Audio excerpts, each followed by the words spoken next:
The Opie and Anthony Show on XM 202, featuring Opie, Anthony, and James Norton. As daylight breaks, creeping through the shadows, an unstoppable force lays in wait, ready to strike.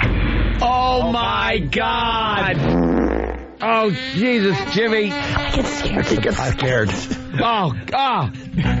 Holy mother of God. Oh, boy. Please don't. God damn it. What? Oh, it stinks so bad. Oh, my God. This is killing me. You're killing me. Uh-oh. Just fart so we can start the bit. Oh, my God.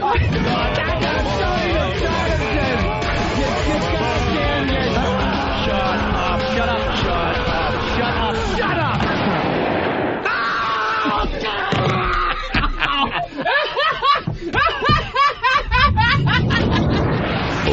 I'm scum because I'm a shapely European blonde. Anthony. Jesus, we are just whores. James Norton. Look at this face. How do you not love it and want to kiss it? You rock. Sex Bagel here on the radio with you. Sex Bagel. It's the Opie and Anthony Show. And Sex Bagel gets hit with poker chips. But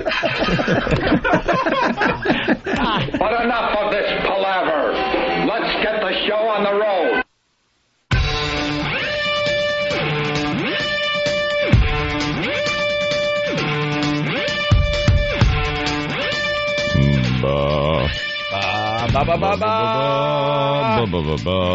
Warming up the vocal cords. Good morning. Good morning. You want to wake anyone up this morning? Haven't done the wake-up gag in a couple of days.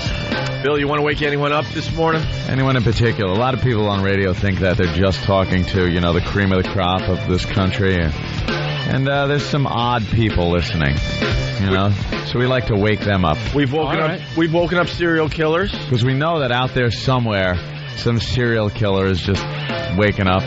Maybe his alarm's going off.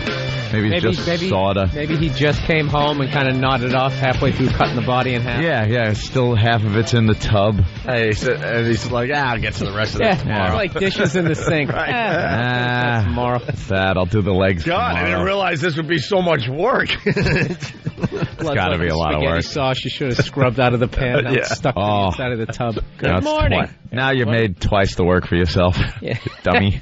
Didn't realize there was going to be so much blood. This is going to take all night. And then we've woken up amputees. We had a lot of those. We woke up lactating mothers. Well, that's good. You got one? MILFs. If not, we just move on. We woke up the MILFs, that's right. I don't know anybody who's lactating, no. No, it's not about knowing. You just know they're out there. Oh, okay. Like there's soccer moms out there that secretly love the Opie and Anthony show. Some odd group. Yeah. How about someone who doesn't realize they're going to get fired today?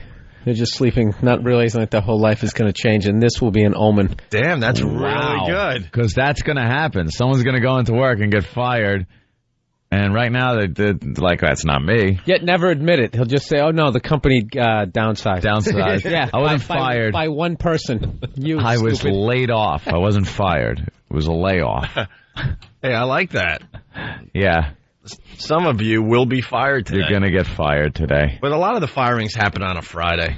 Just keeps it nice and clean. Well, not all of them, though. Because you fire the dude, and then everyone, wonders the next day, where's the dude? So they usually do it on on Friday. People can't remember 2 days. Oh, yeah. By Monday, it's like, they hose down your area. Who's that? Cleaned up your cubicle. Getting fired always happened around like 4 o'clock on a Friday. Yeah. For the people who never saw it coming, you know what I mean? And Could I talk to you? Yeah, and the only positive thing is that you actually get to go home an hour early. Yeah. And you're like, okay, my life hasn't begun to suck yet. You're almost happy, though, because you're like, wow, I got out of work early today. I had such crappy jobs that I didn't care when I got fired. It was a relief. It was like, going to have to let you go. And I looked at my watch, and I'm like, oh, cool. Get the rest of the day off. I'm getting paid, You get, paid right there on the spot, and you're out. And now I don't have to work, and I got some money in my pocket. One time I ever got fired, it was because I asked for a raise, and I hated the job anyways. Oof. And all of a sudden, it's a typical thing. The fat boss. Is there ever an in-shape boss? It's always, fat bastard, right? And I asked him, hey, I've been here for a minute. Can you give me an extra quarter an hour? And he was like, ridiculous, right? Yeah, you used to ask for could I get 32 cents an hour more? And you start doing the math. Yeah, what it's going to figure out, too. This is what's going to put me over the top now. Now I could do some living. This is beer money. This is my beer money for Friday night. Mom, Dad, I'm out. Yeah. Now I'm living. 32 cents an hour. All right. Ooh. Let's wake up the people that are going to get fired today. Okay.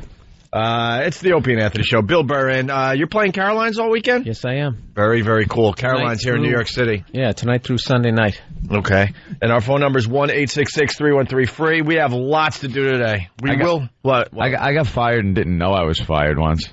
I got fired from how does that happen? True Mechanical, an air conditioning joint, of course. And yeah, tell me about it. How many of those places did you work for? 5. It's a rotating staff of the same people. I swear to you. It's this. You go from one company to another, and you meet people that you've worked with 2 jobs ago. It's like the same people wandering around. Have your shirt with the name on it? At a few companies, yeah, you had to wear their uniform.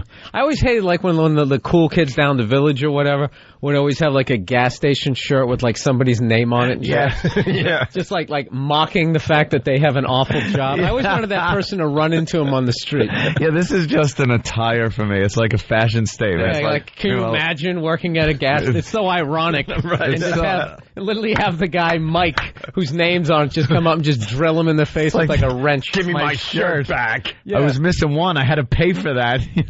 So how'd you get fired and not know it? I come in late all the time. That's what I did when I was in construction. It was misery.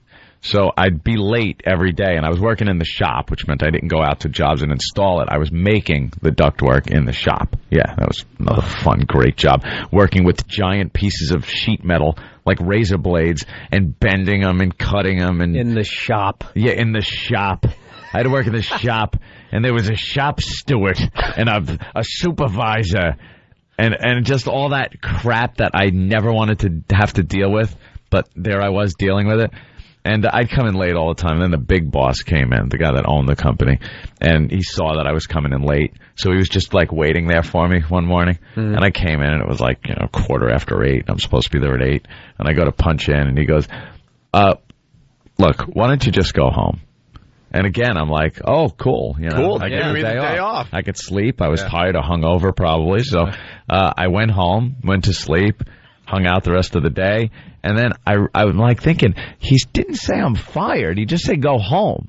Was he punishing me for the day, or kind of don't you're not going to work if you come in late, but if I come in on time, I'll still be able to work? Are you thinking maybe too many guys showed up and he just didn't need everyone? Yeah, he didn't need everyone that day. Plus, your only version of what it's like to get fired was from the Flintstones. You're fired. Yeah. You're big boss, firing you, and it's you're fired. Yeah, you're fired. It's not we got to let you go, or why don't you go home, or something like that. But passive aggressive. Yeah, I was indeed fired, but I wasn't sure, so I had to call up the shop and ask around. I was like, am I fired? They're like, oh, yeah, dude, you're so fired. You're not only fired, you're so fired. It's been the talk of the shop. You got fired. I was like, oh, just making sure. Thanks. All right. I'll go to some other place and talk myself up and BS about my qualifications and get even more money. That's what you'd do. You would get fired from one place, go to another air conditioning company, and say, oh, yeah, I got all this experience. And you'd learn just enough to make the next company think you know twice as much as you know. And then they'd give you more money. And then you'd work there until you got fired. And then you'd go to another place and pull the same thing. It was great. I wound up going back, by the way, to True Mechanical. They rehired me for twice as much as I was making when I got fired about 2 years later. Wait, so you got fired again? No, I got rehired. Okay. But all right. Let's go to Carl in Pennsylvania. I got it. Carl, what's up? I think I'm the guy getting fired today. See, we might have woken up one guy that is convinced it's today. Why today, Carl? Because you guys told me. This guy all week, the boss has been gone all week, and we got a plus job as it is, but this guy's a snitch. Usually when the boss is gone, everybody brings their cars in to work on him and stuff, and instead of doing work, and this guy's just pissing me off. I thought I could deal with him, but you guys woke me up. You know, thinking getting fired today, I might have to whoop his butt. Yeah, what are some of the signs that you're going to be fired that maybe some of the listeners could look out for? I think people start ignoring you. Talking to you, yeah. They stop talking to you, like, because a few of the people know you're not getting all the information from your supervisors that you were getting, memos, things like that. You keep catching people staring at you. Yeah. You look over, there'll be somebody way across the room just looking like, wow, he doesn't even know. Two people talking, and then they'll both look over at you and look away. All of a sudden, the supervisor is not bothered by you anymore. Like, yeah. He's kind of just smiling at you. Yeah, like, what do you want me to do to boss? Whatever you want. Whatever. He's showing a new guy around the office, but not quite at your area, but there's a new guy walking around and he's showing him things. Oh, that's great. Yeah, they literally have you train him. Yeah. Why don't you show him the ropes? Hey, the one we're going to hang you with. Let's go to Steve in Pennsylvania. Right. Steve, what's up? Hey, good morning, boys. Good morning. I got fired once right in the middle of getting a promotion. What's that happen? I got called into the boss's office, and as I was walking in, my boss was pretty much overweight, and he had these button-front shirts, and they were always bulging at the buttons, so I put my safety goggles on. And he called me in to give me a promotion, and he asked me why I had my safety goggles on, and I told him if one of those buttons let go, it would take out an eye, and he fired me right there on the spot. Wow, that's not no sense of humor on that guy. No sense of humor at all. Is that a fireable offense? I mean, could you actually sue? Like, I was doing the job. It's just a joke. Yeah, it was a joke. I was joking about your hog. That's it, boys. Frunk. All right, Frunkus to you. Let's say hi to Maureen on Long Island. Maureen, what's up? Hey, how you doing, guys? All right. Hi. I have a story similar to the one that you just told about coming in late and then having them standing by the time clock when you walked in. Maureen or Maury? Maureen. Oh, okay. All right, Maureen. Thought I'd ask. I know it's early. Okay, you smoke, do you? No. You got a deeper voice. Wow, you really do. Slightly deeper voice. Especially early in the morning. Yeah. I'm at work already. But anyways, the same thing happened. I used to have to walk across Jericho Turnpike, the 3 lanes of traffic going each way. And depending on how busy the roads were, depended on what time I got to work. Oh, is that street out in Queens where someone dies every 3 days? And Jericho they don't make stretches it at all. for quite a way on Long Island, and some of the areas are just impossible. I know. It's like, and by a corner. there was no traffic light there, so, it depended. Some days I made it earlier, some days I made it late, and one time he was standing there, and I had no idea, and I just walked in, and he goes, "Don't even bother punching in. We got to let you go. You can't keep coming in late." Oh, don't even bother punching in. I'm on salary now? What? Yeah, I know, right? No, you always hope for the best. The optimist. Yeah, the optimist. I did stay on their softball team, though, because I used to play softball for them, so I stayed on the team until somebody realized I didn't work for the company anymore. Oh, that's great.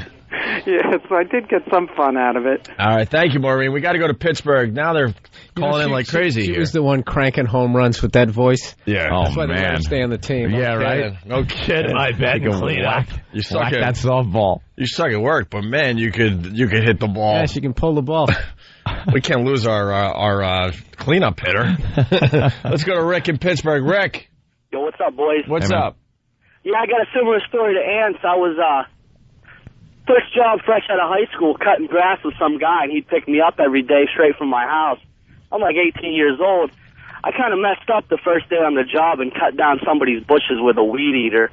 But 3 days into the job, I'm waiting at like 6 in the morning, and this guy never shows up. And I waited for him for like 3 hours looking out my window like an eager little kid. I called him like 3 days later. I was like, "Did you fire me?" He was like, "Yeah." And the jerk never even paid me for the 3 days I worked. So they didn't show up to bring you to work? Yeah, sometimes the bosses have to make it a little more clear that you're firing people. We really don't want to understand it or accept it. He dropped me off, like, after work and said I'll be there tomorrow, and he never showed up. He just ditched you. Oh, it's hilarious. He's sitting there like one of those little kids in that book, Angela's Ashes, just waiting for Daddy to come home. right, boys, punch it out. All right, let's go to Boston. Craig, you're on the Opie and Anthony show. What's up? What's up, guys? Hey. Hey, any chance you gonna fight because you dream of being a superhero? No, never dreaming about being a superhero. Ant used to have superhero dreams at work. No, it was you would save the world. I would save the world from alien invasion. Right. I would be when you work in the shop. It's mindless work. Oh, you can write a screenplay in your head. That's what I would do. Like I would stand there, and there was a big stapler, this industrial Bosch stapler that was as big as I am, and you'd hit a foot pedal to work it, and it could just go right through your hand with nothing, like it was nothing. Wouldn't even strain. And you'd staple metal with it. You'd staple like sheet metal into these rings and clinch collars and things you would need to put together the air conditioning system. And it was mindless work. You'd have like 1,000 of these things that needed to be stapled, and you just go chikung, chikung, chikung, chikung, chikung, chikung, all day long. So your head can be somewhere totally different. And I used to imagine that aliens came down and warned us that there was another alien race that was coming to invade Earth, and gave me all this technology that was needed, and I had to get a group together to intercept them and kill them. That's really involved. I used to just have like action hero fantasies. Me beating the crap out of like 5 big dangerous guys and the best looking girl in the company seeing it. Oh, there you go. Okay, that's a good one. Even in the fantasy, we still didn't hook up. It was just enough for her to see it. How great is that? I was such a loser. Even your fantasies couldn't. Even in my fantasy, I didn't get the girl. It was just enough for her to see it. And they had to be detailed. Like it was such mindless work that all these fantasies had to be detailed down to like every little thing had to actually have some type of plausibility to it. Oh, I would literally have like catchphrases in my head to impress the girl. The Hasta la Vista baby line or something like that. It was ridiculous. Hey, let's say hi to AJ in Brooklyn. AJ, listen to this guy. Fools. AJ. Good morning. Hey. Good morning, guys. How are you? What's up? I just woke up. My radio, punched on you guys. As Anthony, as you're going down the list of all the things that happens, like when you're about to get fired. Yeah. My boss is actually now saying hello to me. When about 2 months ago, he told me how I was the biggest disaster. I had the worst year ever when I've been busting my ass for him. I actually happen to be training my replacement, and all the things, and all the things about all of a sudden you're walking in and people looking at you and you're not finding out things that people are working on. Oh, no. It's just hilarious. It's like the Twilight Zone. Dude, you're so fired. I'm so fired. But it's funny because... Wait, you're training your replacement. How does that work? Well... They didn't tell him that. They just said, train this guy. But he realizes he's training his replacement now. Yeah, exactly. You know, the company's been going through a little restructuring, shall we say. And one employee at a time. Yeah. Yeah, restructuring. Yeah, but like you said, my boss, he never takes my phone calls. He's got the caller ID. Oh, you're done. No, I've been late, but now I come in. The other day I was in at 10:30. The guy doesn't say anything. I don't even bother walking by this. Oh my God! Oh, you're so done. I even missed. We had a meeting yesterday. I totally missed it. Came in at 10:30. It was at 9:30. And no one cared, right? Because you're fired. Yeah. They don't care. You missed the meeting. Who cares? He's gone. It's all right. Don't worry about it. We won't have to worry about it next week. Don't worry. Keep smiling at him. Yeah, but it sounds like he should get fired. He's showing up at 10:30, man. What are you doing the night before? He's out. Shake it up. Yeah, I had my uncle fire me too. Right. That was hard. Like my own Uncle Tony, who's great. I love the guy, and we laugh about it now. But at the time, oh my God, I was fresh out of dropping out of high school. And he was supervisor at this bread factory in Central Islip. Oh, it was just yeah.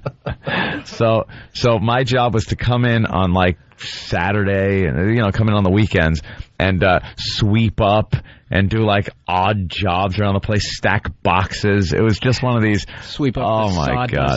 It was like bread factory. You're sweeping up dough and things and like sesame seeds, rat droppings. Yeah, whatever the hell is on the floor. Whatever was laying around. And of course, it was Saturdays. It was weekends, and Friday was forget about it. It was party time, and I'd come in just hungover, and I'd do the absolute minimum work. But because I'm his nephew, he kind of cut me some slack. But one day he walks way into the back, and I'm laying down on a desk that's in the back, just snoring, just sleeping. Like a bad cartoon.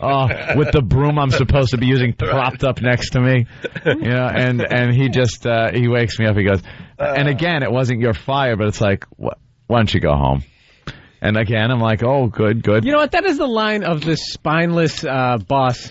Why don't you go home? You can't just fire. Just say, look, I got to let you go. You can't do this. And then it turns out he must have called my mother and then told her, because then by the time I got home, my mother's like, what the hell did you do? You got yourself fired. Leave me alone. Actually, having to fire somebody is even more brutal. I had a buddy of mine I went to high school with, and he talks about it. He goes, I don't mind firing guys in their 20s.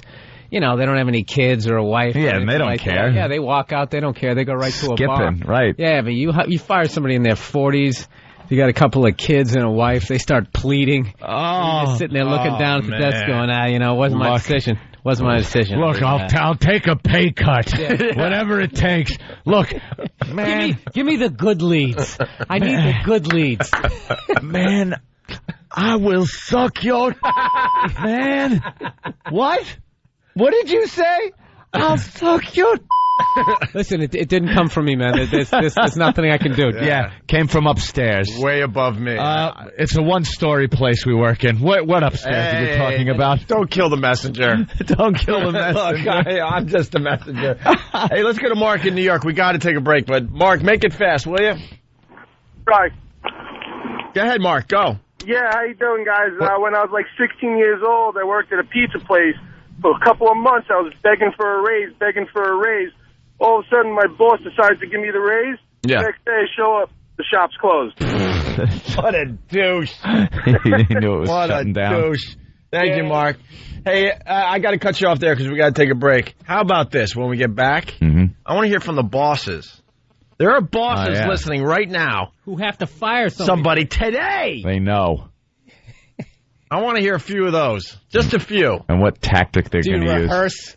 Well, how are they feeling? Do you wake up in a cold sweat at 4 in the morning? Does it bother you? Have you been through it 1,000 times like a seasoned vet? Or are you just whistling a happy tune as you do your tie in front of the mirror? You don't give a crap. I want to hear from some of the bosses. Also, there's a guy in the line, TJ. This could be good, too, maybe for a future show, or maybe we do it today as well, but we have a lot to do.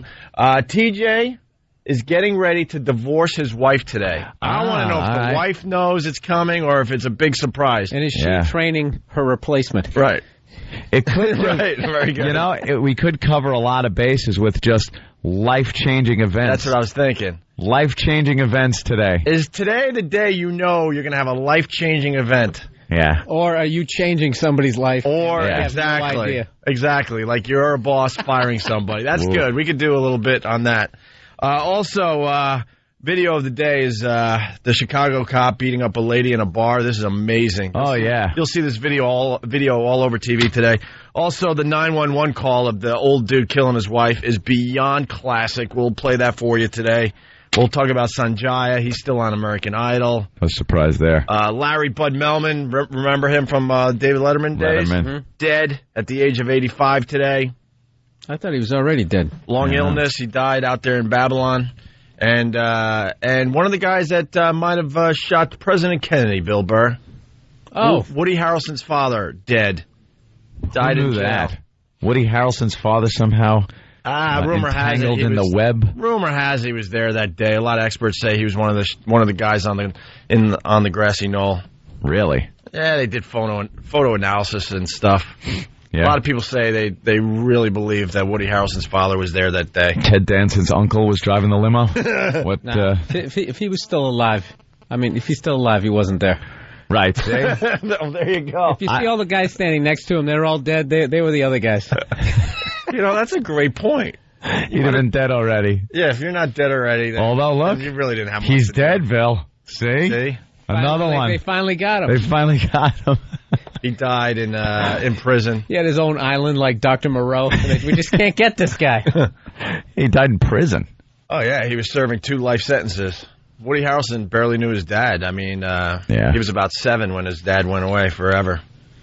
Yeah. Oof, that's a life-changing event. Cute story. And we're downsizing your family. Your dad is going to jail. Also, front page of the paper today, my baby is black. Really interesting story. God. So we got lots to do. We got Bill Burry's playing Carolines all weekend long here in New York City, and we'll continue. It's Opie and Anthony. Hear what everyone else is talking about. O&A Uncut and Live, continuing the show on XM Satellite Radio starting at 9 a.m. Eastern. Visit xmradio.com to subscribe. It's the Opie and Anthony Show. The Opie and Anthony virus. Good morning. You're checking out the Opie and Anthony Show. Let's go right to the phones. We'll say hi to TJ in New Jersey. TJ, what's going on? Hey, what's up, right? What's up, guys? So, you're getting ready to divorce your wife today. Today is the day. I'm firing her. I'm firing somebody. Firing the wife. Have you rehearsed? Say again? Have you rehearsed your speech, what you're going to say, or you're just going to go with your gut? No, well, everything's been taken care of. This is just the day that it's finalized. It's termination. Disloyal to the company. It's over. So you're going to have a little party? That's right. So today's the day you're officially divorced? Yes. How did it go down when you first told her? She didn't take it so well. You know, I make the money, so she's got to go.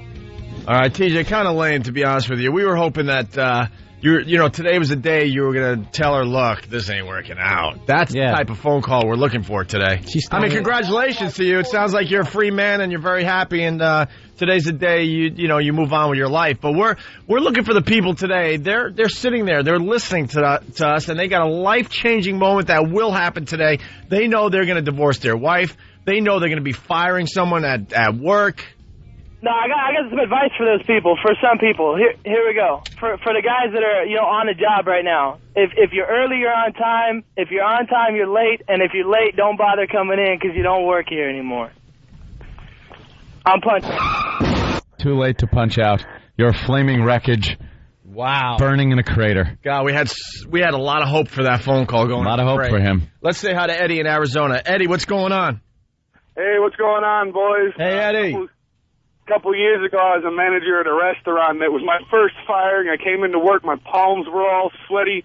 I was excited to get to fire somebody. Wait, you were excited, and that's why your palms were sweaty? Yeah, I was excited, a little nervous, but I was really excited. My palms get sweaty. Excited. But I was supposed to fire this line cook, and I walked into the restaurant to start my shift, and I went to find him, and he wasn't there. I asked around, he wasn't there. I got a phone call about 15 minutes later. And it was his wife, and it went something like this. Hi, I'm calling to say that Tom won't be in today. May I ask why? He's dead. Excuse me? He committed suicide an hour ago. And she called his job? Yeah. What do you say to that? Were your palms even more sweatier? Yeah, I kind of said, well, you have a good one. Take care of that. Don't worry about it. We'll cover his shift. I'm sure she took some consolation in that. Wow. At least his shift will be covered. When you get a chance, return his aprons. Yeah, could you return his worker smock? Yeah, he wasn't wearing that when he killed himself, was he? We could reuse that. Hey, Eddie, be honest, were you a little relieved that you didn't have to actually fire the guy? Yeah, actually a little bit, but that kind of really messed me up pretty bad to try to fire anybody else, hoping that I didn't get those calls again. Right. Well, you guys have a good one. I'm punching out. All right. Thank you, sir. We got another one coming in. It's Jewish Monkey from California. We know you. What's up, Jewish Monkey? How you boys doing today? Good. I'm doing good. Yeah, I'm an employer out here, and I got an employee that just can't do math at all. So I was just waiting to get some resumes in. and just to replace him. Well, last weekend during St. Patty's, he decided to get drunk, ride his motorcycle. He crashed it. Now he's in a coma. So now I'm covering his shifts, working 98 hours. And you were going to fire the guy? Yeah, I needed to fire him because he couldn't do his math. I had to go over all his paperwork. Right. Wow. It's just getting on my nerves. But now I don't have to, so... All right. So can you still get rid of him? Cover his shift. Yeah, can you get rid of him officially? Well, officially, I don't know what's going to happen when he comes out of his coma. Still, I mean, it's only happened a few maybe days he'll ago. be good at math at that point. Yeah. Maybe he knocks something into alignment. Imagine all of a sudden he's Rain Man. What the hell is going on here? Ends up taking his job. Right. We're going to have to let you go. Becomes a math whiz and a chess champion. Like, what the hell is going on here? All right. Hopefully he forgot that he had a job there and he won't come back. Yeah. All right. Hey, thank you, sir. You guys have a good one. We got to move on. I'll be seeing you in Vegas. Oh, cool. Yeah, Nice. the O&A Traveling Virus Comedy Tour. It's happening in Vegas, April 14th at the Joint at the Hard Rock Hotel and Casino. Tickets on sale. Insane. Now and the through POWs Ticketmaster. are looking forward to it. Yeah, man, tickets are still available. Not many. This thing will sell out, so if you're thinking about going, I would highly recommend you go. And you can go to our website that we're not allowed to promote for some reason to get all the info. Too close to porno. All right, thank you, George. You guys have a good one. All right. Punch It's it up. 18 clicks away from pornography, and we need a minimum of 20 Well, or something like that. they got to figure it out. Stop being lazy behind the scenes and figure out this stuff for us. Yeah, because we kind of need a website. Yeah, we kind of do. We've been very successful with our website for many years. And if you look at any other radio show's website, I'm sure you will find, though they're not linked directly to porno, that through 2 clicks you can get there. So don't worry so much about it. What bothers me is they just casually go, you can't, say your website anymore.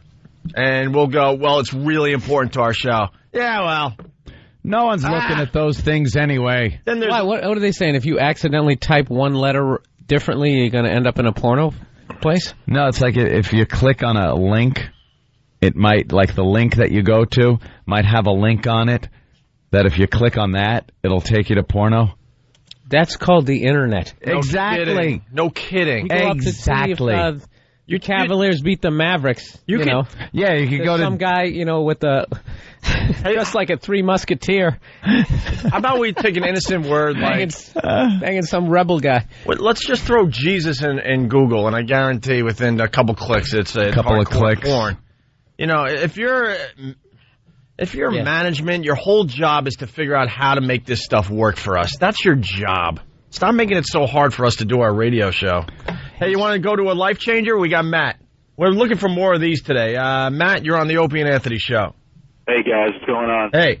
I love the show, man. You guys are awesome.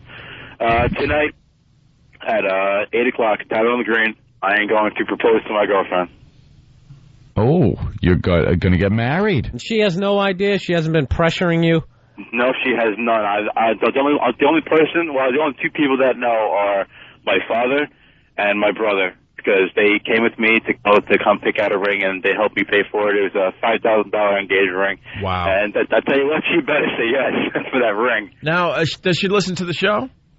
Yeah, she does actually, but she's not here. She's on her way back from Boston. She's on a plane right now. Oh, she's on a plane. Okay, and So that's the main reason why I'm calling in right now. But we've been together 4 years, and I hope it goes good tonight. Look at that. There's a life-changing moment about to happen today. Now, how did you get her to go to Tavern on the Green? Is it her birthday or something? Or No, a couple of weeks ago, I told her that my other brother, who's in the Marines, is coming home, and he wants to go out. And I said I'm going to take him out to out in the city, Tyler on the Green, I think, go have a good dinner. I was like, if you want to come with us.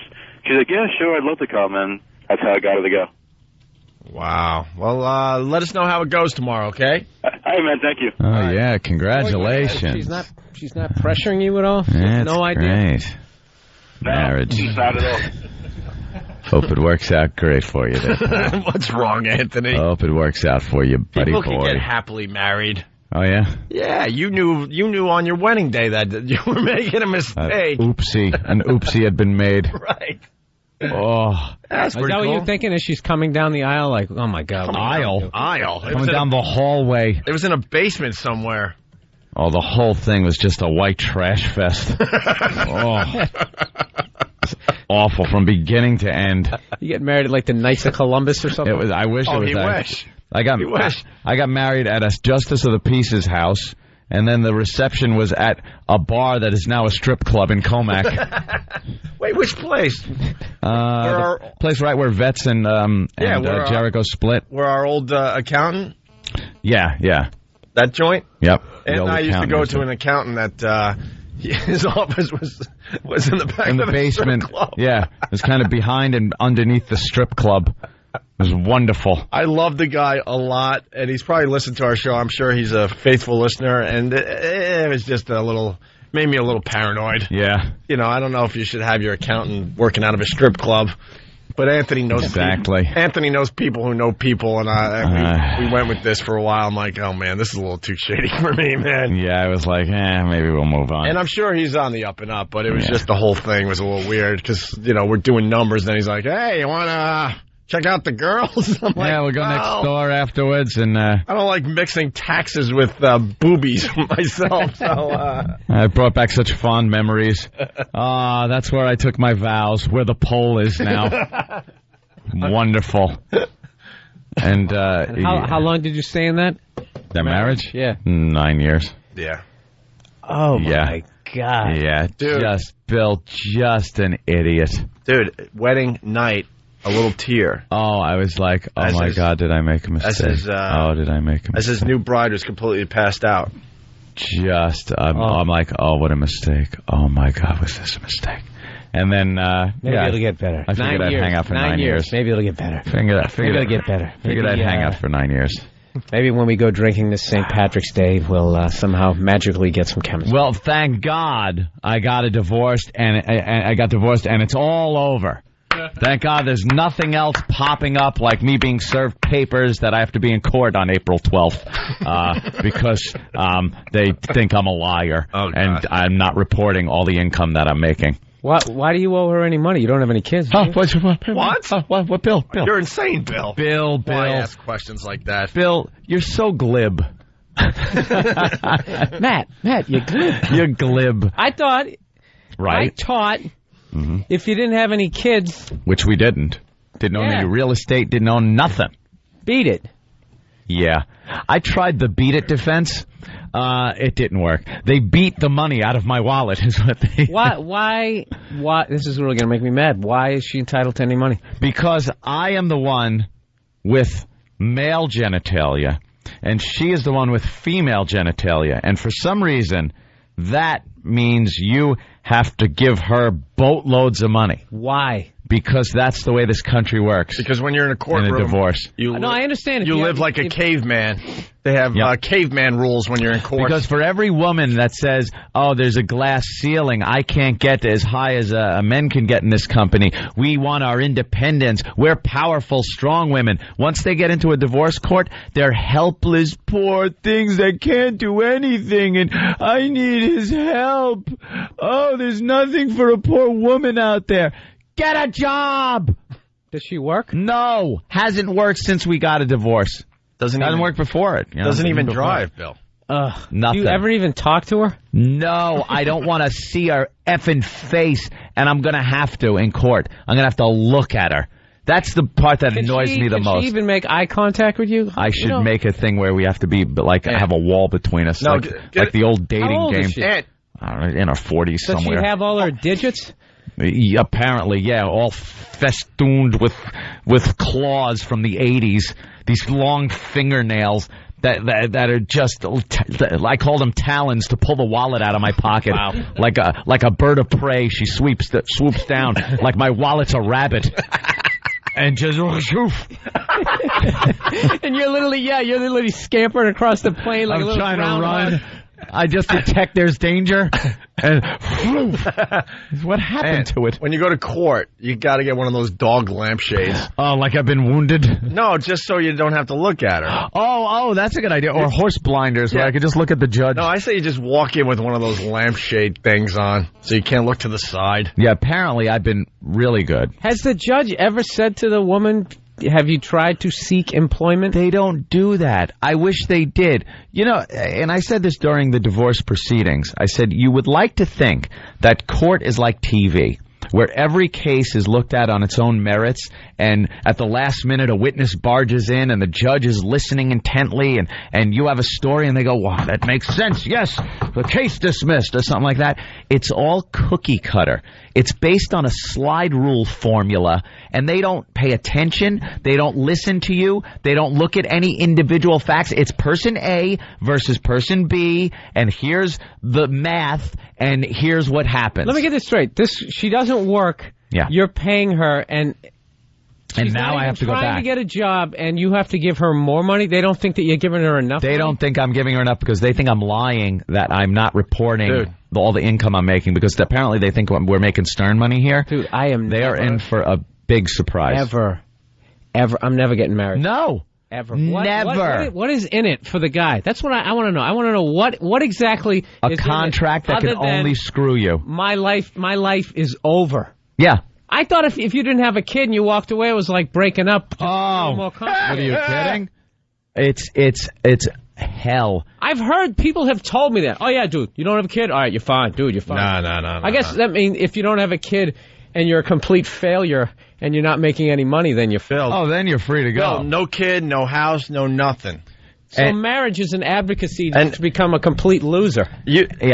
The check he sends her, it would make your head spin, and she signs it on the back under protest. She's been doing this for months. Yeah, so I knew something was under coming. Protest. I take all this money from you under and protest. I gotta look at that and go like, oh my God, I'm fulfilling my obligation here. As per the agreement, I'm fulfilling an obligation, and I'm getting bitched at on the back of my own check. And then I get served with papers saying, hey, pretty much to sum it up, saying, well, we don't believe that you are making what you say you're making. We think you're making more, so we're going to drag you into court now and prove it. And you know what? Oh, huge surprise they're in for. Huge surprise. Because wait, will she have to pay your lawyer fees for dragging you in for this frivolous suit? No, actually, she's looking for me to pay her lawyer fees. Which, by the way, you have to do in a divorce. Men have to not only pay their own lawyer, but pay the woman's lawyer. So it's like, could you screw me and I'll pay you? Is she trying to end up at the bottom of a lake in 6 different pieces? It's just, you know something, that does, you read about that in the news, and I would never advocate anything like that. I'm not that kind of person. I have too much guilt. I'm not like that. But let me tell you something.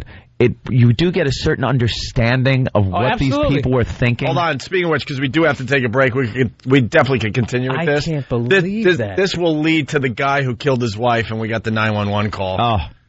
You know exactly what you're thinking, Bill. A guy did it overnight, and this is the priceless audio we'll play for everybody next. I can't believe you guys don't have kids. You can't even get a damn job. No kids. No, and we didn't have anything. You know, the divorce took 3 years. 3 years. Like I'm friggin' Donald Trump. Let me ask you this: where are the pests in all this? Where were they? We didn't have any because I really was. You know, we were at NEW at the time and just trying to pretty much eke out a show. Yeah, we got a break. Damn it. We really do. I mean, Ann could continue for another hour. Oh my God. Yeah, they fought for, the divorce took 3 years. They had 3 nothing. years. Ann had nothing to his name when he got divorced. Nothing. Just basic crap that he could get at IKEA. This is yet another thing they should have taught you in high school. Yeah, they don't teach you that.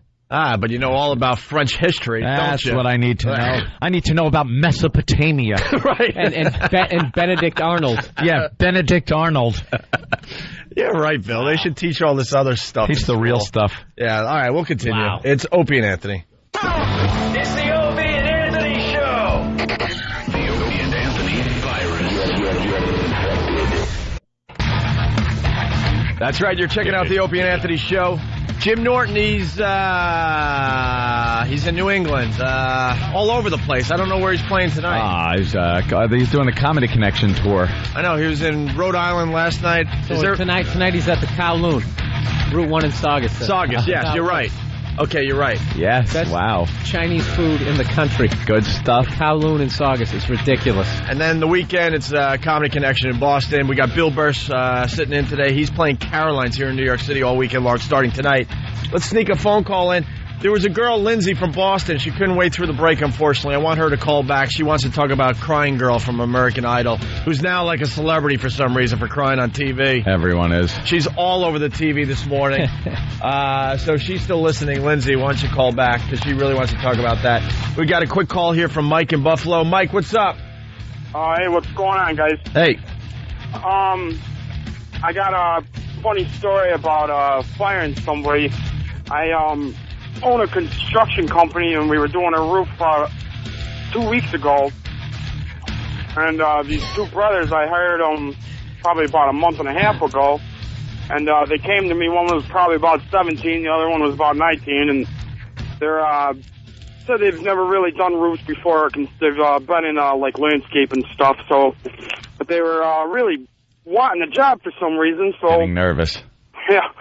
I gave him a chance and everything, and the first roof we were on, the one guy, the 17-year-old there, he like messed up the whole entire pattern. As soon as we had my interest meter is going down. I know. 2.5 yards. Slipping, it's going.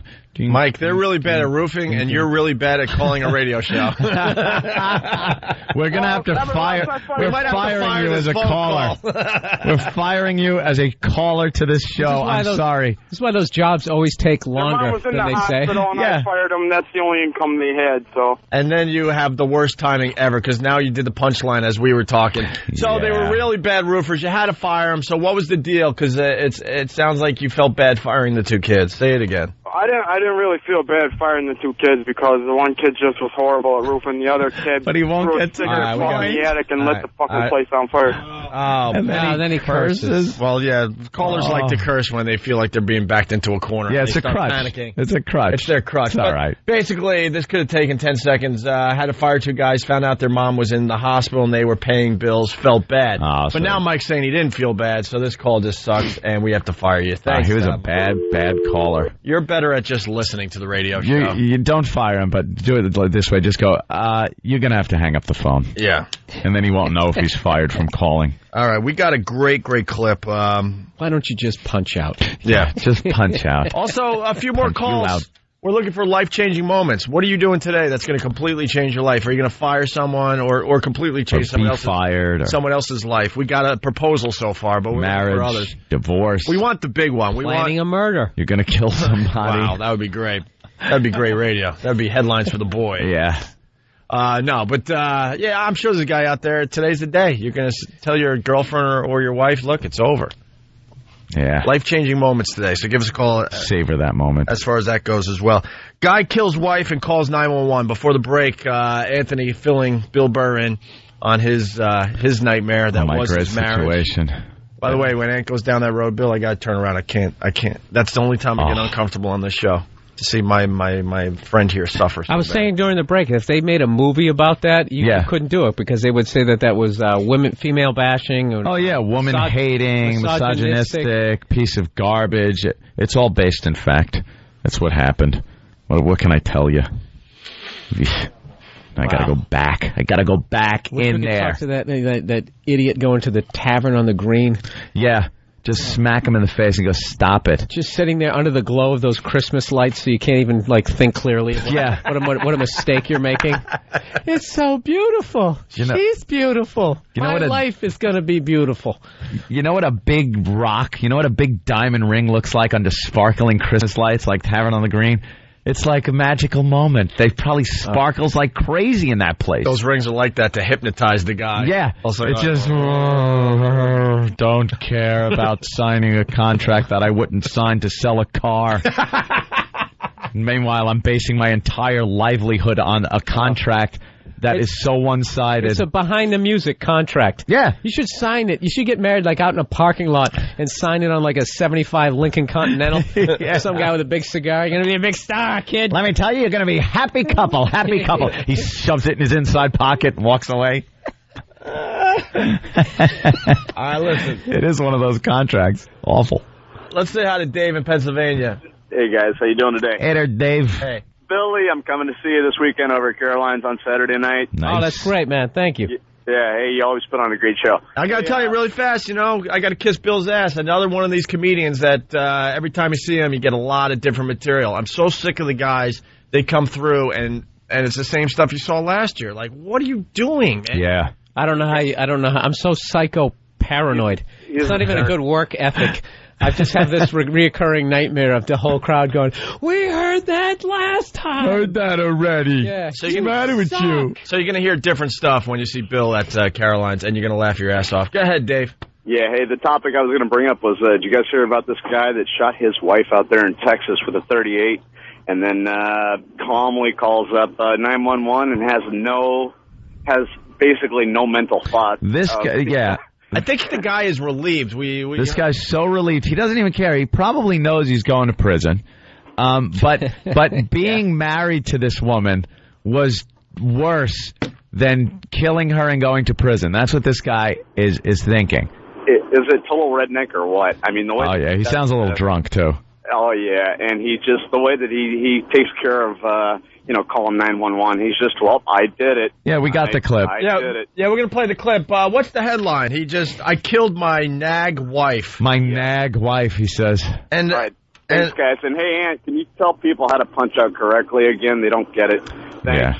Bye. Very good. Yeah, you can't punch out after. You hit the ground. Yeah, you got to know if something's going really bad on the show. You punch out before you go all the way with what you. It's like an air show. Want to talk about? You see a little pilot disappear behind the tree line. Right. Then he's punched out successfully.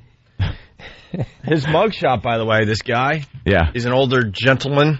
Of course he is. He's had 67. years. He's got a nice smile on his face. He is so relieved. He's like, yeah, I did it. What's it to you? Yeah, I go to prison for the rest of my life. I don't care. I don't care. I'm hanging out with the guys. Prison rape cannot compare to what I've been through. Yeah, to what he's been through.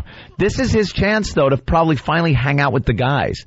Like, he probably want to hang out with his friends or something. It was just like, no, you're not going out. So he figures, prison. Bunch of guys will play some cards. He shot her in the gut, too. That's like the most painful, agonizing death. Well, but it takes a long time to die. You're going to be okay. Yeah. Come on, say it. Say the goddamn words. You're going to be okay. Let's get into the story. There's so much here. You're about to hear one of the most bizarre 911 calls ever. 67-year-old Freddie Wilhite called police. He calmly told the dispatcher he shot his wife, and he even confessed why he did it. This is Freddie Wilhite. How can I help you? I shot my wife in the stomach with 38. Is she still there? Yeah, she's lying on the floor. Why did you do this? She enticed me, and she would ridicule me throughout my lifetime. I'll see if she's alive. Sir? You're alive. Are you Can alive? you believe that? Or are you dead? Wilhite surrendered without offering any resistance. He was charged with murder, and he's being held on $100,000 bail. As calm as, I think someone's at the door. I'll be right back. Let me see if she's, you alive or are you dead? Yeah, but you hear it in his voice. Why did you do it? She enticed me. Enticed me. My whole life. And then you hear the female reporter just like, can you believe that? What? Enticed him. Yeah, they just suck on the news. That is definitely, that's a big word. If the man you're with starts saying you're nagging me, that means like you might want to back off. Yeah, you're beginning the murderous process. The process of little circuits clicking together in his brain. Yeah, we're not good with emotion, and we try to solve problems.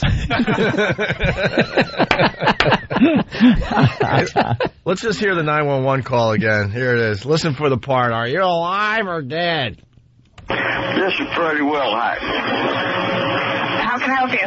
I shot my wife in the stomach with 38. Is she still there? Yeah, she's lying on the floor. Why did you do this?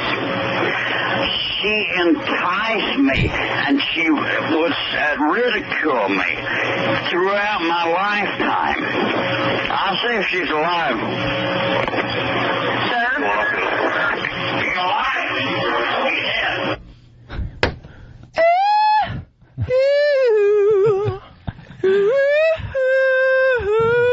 Call-ins like that?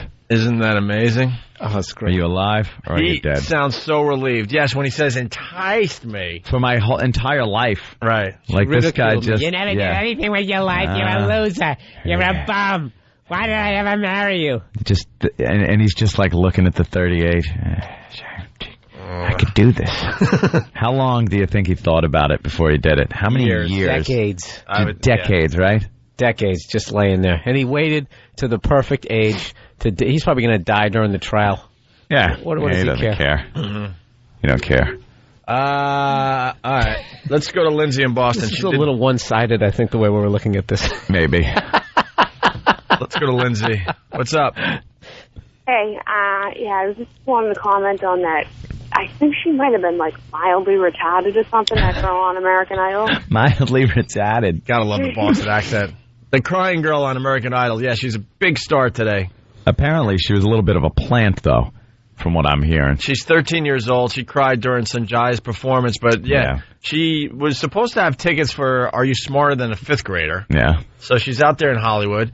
And then somehow she gets tickets through that show to see a dress rehearsal, because they do a dress rehearsal before the live version of American Idol.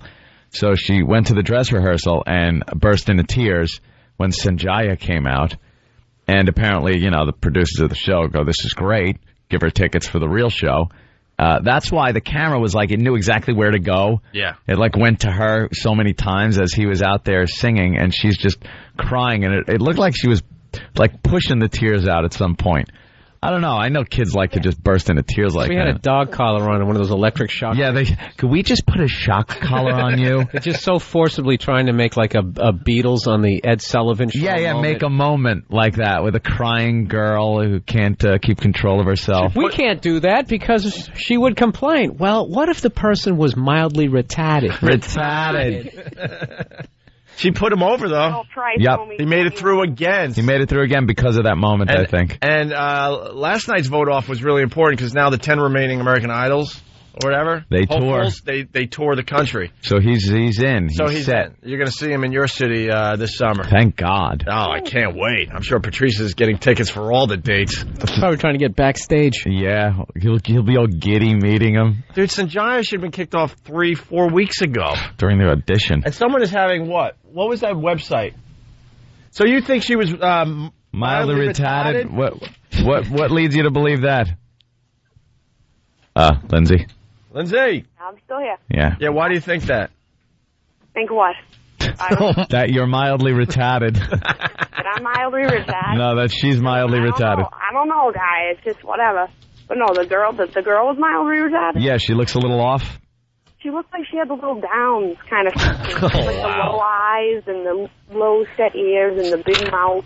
She looked like a flounder. She's just a little girl with braces. A little girl. She looked like a cop. Right. A cop. A cop. Not a law enforcement officer. The fish. A cop. She looked like a lobster. A lobster. A lobster. Sanjaya, he looks like an Egyptian lace carrot, if I may. Egyptian lace carrot.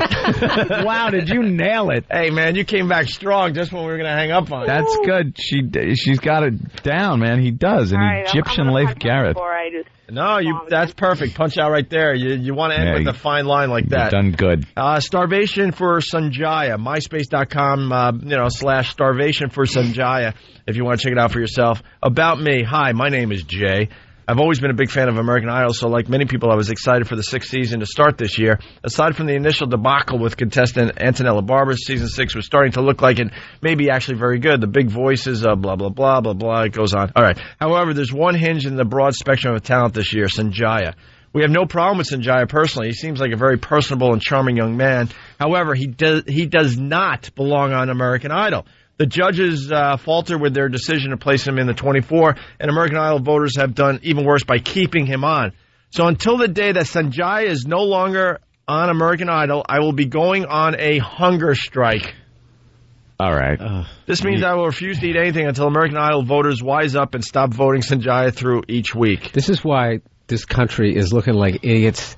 Every other countries, they go on a hunger strike because some sort of political reason. It's because there's genocide going on in their country or some kind of important some thing. Sort of Gandhi-esque thing going on, some sort of movement to try to get power to the people. And we literally have shows here like, are you smarter than a fifth grader? We're literally admitting to our stupidity.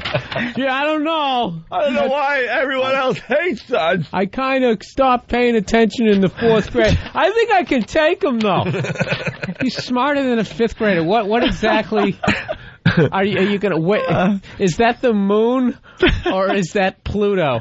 Oh, God. I guess. We really should get a few of those questions because I would like to know what fifth graders are knowledgeable in these days and what. That's why the show works, because it's all that stupid knowledge that you forget about after you're in fifth grade. Do you though? I think if you got some of those questions, all of us would. Because I kind of remember all that stuff. I know. Well, you're like a weird brain man. I just forgot high school. Nothing makes me want to hit a kid like a little precocious kid who's wise beyond his years. Yeah. Hate those little bastards. But they always have them like they were really bad with the dialogue back in the day in movies, like the way they would have kids literally talking like they were in the middle of like their second marriage, and they were like in like fifth grade, and it was supposed to be considered cute. I always hated those kids, even when I was a kid. I just like the dreams of like uppercutting. Yeah, just smack them across the head. Just shut up. All right, hey, we got another life-changing moment coming in. It's Bob. What's up, Bob? You're on the Opie and Anthony show. O&A. Hey, what's up, man? How you guys doing? Hey, man. Good, we're good. I'm a contractor. I work about 12, 14 hours a day, and my old lady does not appreciate anything I do. And I met somebody else when I was on a job doing a kitchen, and I am telling my wife today... Who, the plumber? Years. Wait, how long have you been together? 17 years. 17 years. You're telling your wife of 17 years what? Wow. I have another woman and she's done. Wow. That is going down today. That is going down at lunchtime. I'm meeting her at lunch. Does she have any idea? She has no clue. Are you guys still living in the same house? We've been, but she hasn't been putting anything out. I haven't been getting any. So wait, last night, hold on, because this is what we want to know. Last night, did you guys watch TV together? No. All right, so you went to bed. She was sleeping right next to you, right? Yes. And you were able to fall asleep knowing that today's the day it ends. I'm looking forward to today. Yeah, I was going to say, how do you feel before the big game? Oh, I got butterflies. Did you sleep like a baby or what? No, I kind of tossed a little bit, but I'm meeting her for lunch. Anything you're going to try to establish in the first half? Some sort of running game? No, I establish the defense or what? I just got to cut them and tell her lunch right off the shoot. I'm sure she's not going to stay to eat. Well, here you go, Bob. Now, let me give you a little dose of reality here with your pie in the sky little story here. Where are you going to live after you tell her this? Do you have a place? Yes. Well, I'm moving in with the girl. Oh, okay, you're moving in with the girl, and nice place or a little apartment. Actually, she has a nice house. She's divorced as well. All right, and you're giving up your house to your wife. I'm gonna end up having to sign that over to her. Yeah. Is it a? Wife, you gotta understand, guys. You gotta understand when you go through this many years of just. I should be like that guy with the 38. She enticed me. She enticed me my entire life. She ridiculed me. Hey, Bob, it's a little unorthodox, but can we do it on the air? Can you wear a wire? Can we do a little Donnie Brasco? Wear a wire. We could put you on hold. We can get her on the line. But you know what? We'll make believe she's winning a nice trip to Aruba or something. I'll tape it. I'll tape the whole damn thing. Yeah, do that. Give me 11:30. All right. Tape it. I want to hear this. I want to hear the misery and heartbreak in her voice. Last night I tried one last time. Over dinner I got home. I took a shower. I sit down at the dinner table, and it starts again. And it starts again. And they just don't want to listen. What do you mean it starts again? What is she doing? How much money did you make today? Not how am I doing. How much money did you make today? What are you doing? And you know what? At nighttime when I say, hey, how was your day? Hey, maybe we can get a little busy. Oh, no, I'm tired. She does nothing all day long. My kids are grown. She does nothing all day long. How old is she? 43. 43. Now, 43. Let's be honest with each other, Bob. Did you let yourself go? Probably not, because this other woman likes what you got. We got to do some sort of balance here. Do you feel like you did anything? How did you contribute to it? Probably I worked long hours. I wasn't always there. Maybe she's going to be relieved today as well. I doubt it. She's going to crumble like a deck of cards.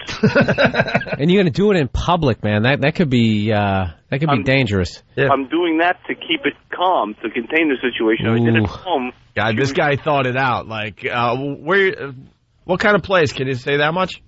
I'm meeting her in a diner. In a diner, okay. If she wants to make a public spectacle out of herself, I'll get up like a gentleman and I'll walk out and she'll look like the fool. She's making me look like a fool for years now. That's like that part in Goodfellas when De Niro tries to send Ray Liotta down to Florida. And right there, I knew I was going to get whacked. Yeah. Wow. Well, there you go. There's a life-changing moment going down today with Bob. You really want me to call you back tomorrow if I got the tape? Or, call us later today, whatever. Well, now you're part of the show. We want to know how this plays out, so please call back. I'll call you tomorrow morning. All right. Or this afternoon. All right, very good. Thank you, Bob. Good luck to you. So long, guys. Thank you. All right. Let's say hi to Jimmy in Philly, listening on WYSP. Jimmy, what's up? Jimmy. All right, he hung up. Jimmy's gone. We got questions from Are You Smarter Than a Fifth Grader, right? Yeah, we did. Oh, you got them in front of you? Yeah. Oh, there's no answers on this, right? No. Okay. You have the key, the answer key? Yes. All right. I'm done on the first one. Dude, I'm telling you. What? We all fail this. No. We all fail this. I want to take it. I want to take the test. All right, can you let us try to answer it first? Because we'll definitely screw it up, but you'll probably... No, I think... Fifth grade goddamn questions. Look, I'm tapping out. I would fail this test. So let's do this. We ask you the questions and see if you would fail. I guarantee I'm going to fail this. Let's see how far I'm going to fail. I've Bill, look at these questions. You're going to... You can't get 7 wrong or you fail. What is the compound word? I didn't know these when I was in the 5th grade. Thank you. What is the compound word in this sentence? The bus driver took an alternate route to the airport. First thing I'm doing is I'm looking for a hyphen and I don't see one. I will say airport is the compound word, air and port. That's correct.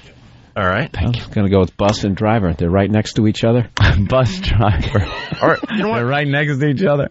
All right, that is a tricky question because bus driver, We got 20 questions. We'll run through a few here and then we'll take a break. All right. And we'll give you your grade at the end of the show. Oh, good. True or false? Carefully, easily, and barely are examples of adjectives. I will say true. Yeah, I'm going to go with true.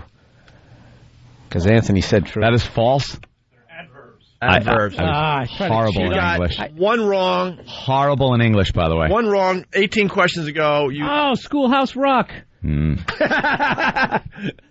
right, how about... Lolly, get your adverbs. It was the adjectives, adverbs. By the way, you can play along at home. If you get more than 7 wrong, you would fail this like test. that? Right off the second one, I already lose my confidence. I try to cheat off Anthony's paper. Now I'm in the hole. Yeah. All right. What is the largest South American country by area? Brazil. Yeah. Correct. Very good. Yes. Yeah, that was an easy one. All right. Let me come with a bad answer first, though. The cerebrum is the biggest part of what organ in your body? The brain. The brain, yes. All right, very good. The brain. And the final question before break. Inca civilizations were concentrated on what continent? That was in Mexico. North America? Or was it South America? I would say South America. South America. All right, so far, out of the first 5, you got 1 question wrong, Anthony. I got 1 wrong. And I'll confess. I must confess. English I'm very weak in English. I've never been Professor Anthony where English is concerned. My spelling is atrocious.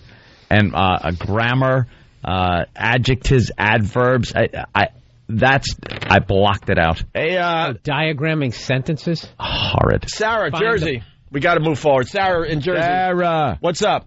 Hi. I want to let you guys know that happened to me. My ex-fiance was a plumber, and he met some woman at a job, and he goes and tells me at a restaurant at night that he's leaving me for some woman. So I've been through therapy, and this poor woman's gonna crumble like a deck of cards if she does not know. I know that must have been horrific. How did you react? Because you want to just start weeping, but you're in a restaurant. That really is kind of a cheesy way to do it. Don't make a scene. Yeah, exactly. Well, at least he paid for dinner first, but I crumbled. I was crying hysterically. I was upset, but I wasn't screaming or anything.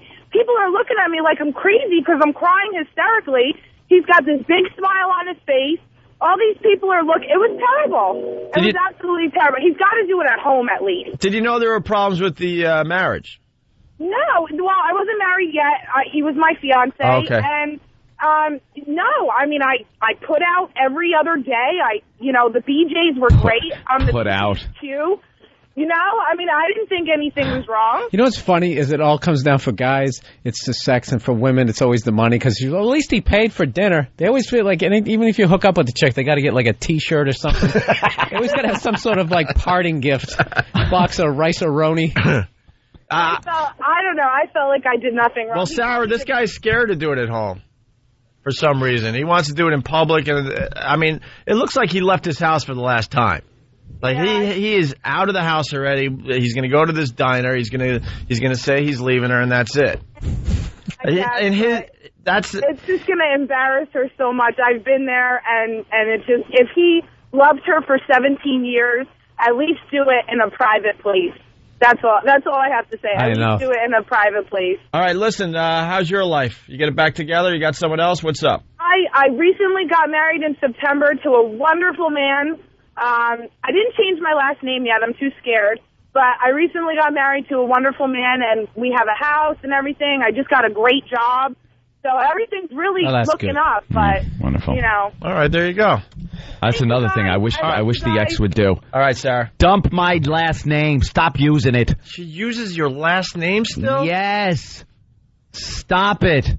Oh, I got to admit, if you're going to do that, you really should do it at home. I mean, just to end a 17-year-old marriage, leaving your woman in a diner, face down in a plate of pig, in a diner with the waitress trying to, move you along because they need your table. Yeah, excuse me, are you done? You guys like to look at the dessert menu? We got key lime pie.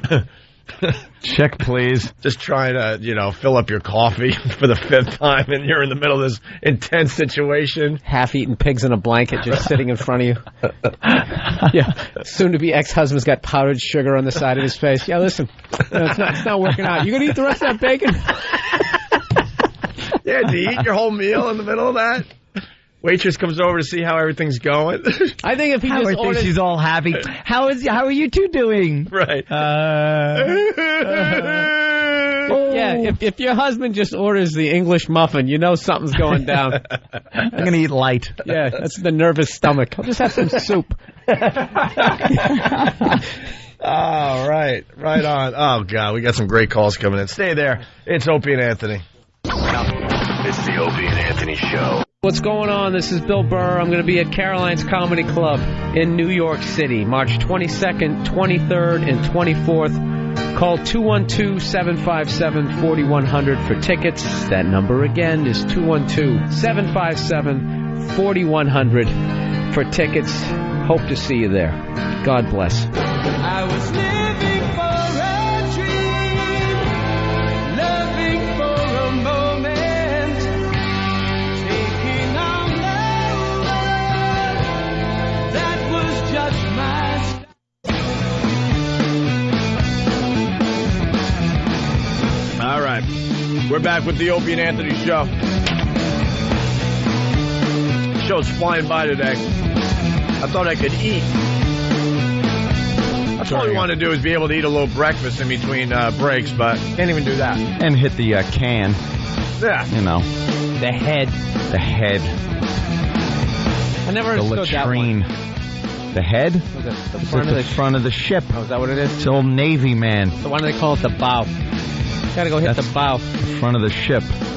Oh, then you would just be going all over the front of the ship. It'd be coming out in front of your face. Yeah. Yeah, listen, we started something. That guy, he's going to tell his wife it's over today, 17 years. Yeah. Sarah's like, oh, man, you got to do that at home. She's going to be just out of her mind, upset and freaking out and all that. And Ken now is commenting about what Sarah said. It's Ken in California. Ken, what's up? Yeah, I did that with my ex. I had told her, hey, it's over. I'm just tired of it. We've been together about 9 years, and it led to her going way off the handle. I ended up with a broken toe. She was smacking me around. Next thing you know, I'm on top of her, choking her out. And I decided, you know what? I should have done this at a public place. See? Phone call today right there. Go to your ready-made whore. How did you get a broken toe? Yeah, very good, bro. She shoved me into the wall. And, I'd been drinking a little bit, but... the old drinking kitchen floor linoleum. Oh, yeah. And, I didn't realize it was broke until it just turned all blue and stuff. Kind of like her face when I was choking her out. Why not have a sense of humor? Do it in a church or something, or a library.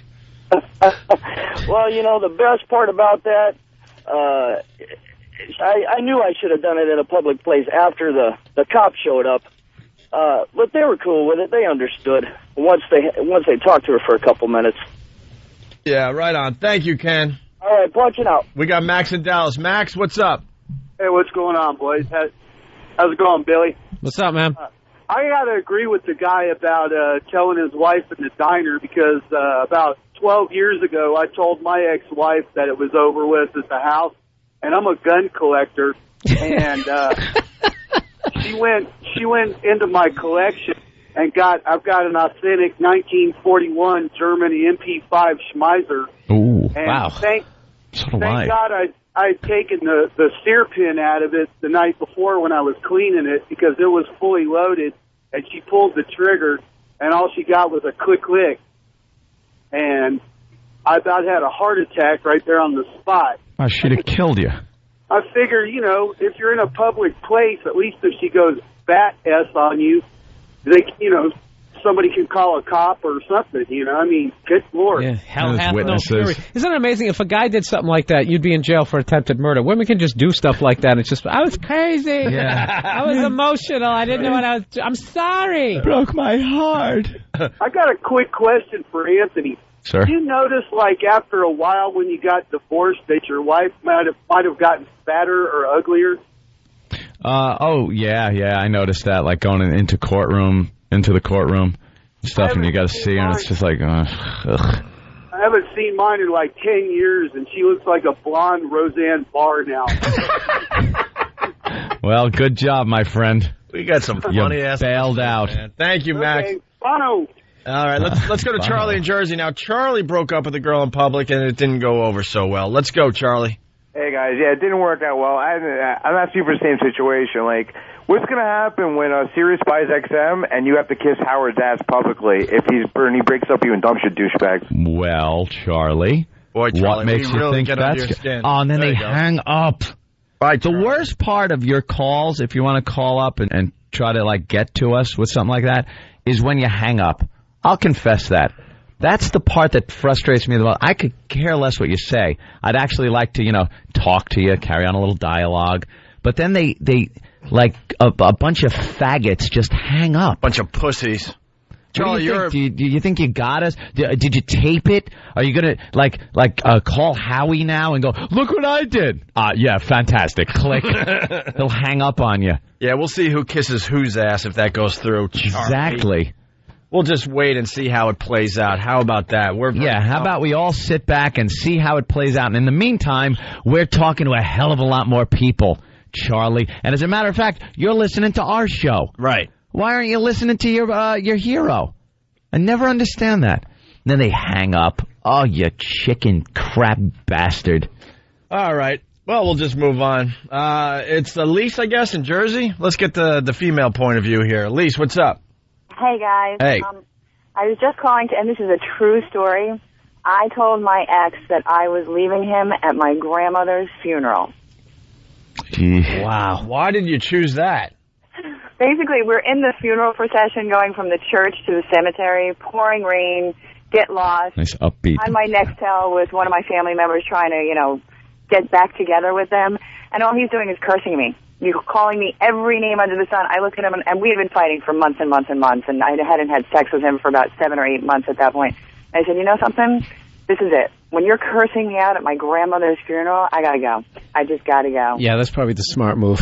Hey, by the way, let's get the women's point of view. So why did you stop having sex with the guy? Basically too abusive, yelling at me, Italian guy, baby in the family, wanted me to be that stay-at-home, cook, clean. I had a career, I was a breadwinner, and I just said, you know something, you're home. He was unemployed more often than he was working. I'm like, you're home, you should be the wife. I'm out there working, like 80 hours a week. Why are you complaining to me when I'm bringing home, I was bringing home 6-figure salary. I there think you any go. man would be happy with that. You should have slapped him around. I wish I could have. He was bigger than me. All right, Elise. Thank you so much for your call. Thanks, guys. Let's go to Queens. Angelo, what's up? Yo, what's going on, guys? Hey, Angelo. How's it going over there? All right. I'm just wondering, if the merger happens, how are you guys going to be acting in the same building if you're in the same building? You guys going to give him massages during his breaks? I don't think so. No, listen. I doubt they'll even put us in the same building, to tell you the truth. We would definitely not be in the same building if the two satellite radio companies merged, okay? That's going to be like Bloods and Crips. Oh, absolutely. We would probably... It's totally different than that. You guys will be friends, just it's over the radio, No, I don't think so. We've never been friends with Howard. He truly is a real douchebag to other radio guys. A real douchebag to guys he finds threatening. So, but what if you are? So it's kind of flattering that he's sort of tried kind of to take us on, but he kind of wimped out as far as that goes. Yeah, but how do you feel about the rest of his cast? How about Artie and all them? I don't know any of these guys.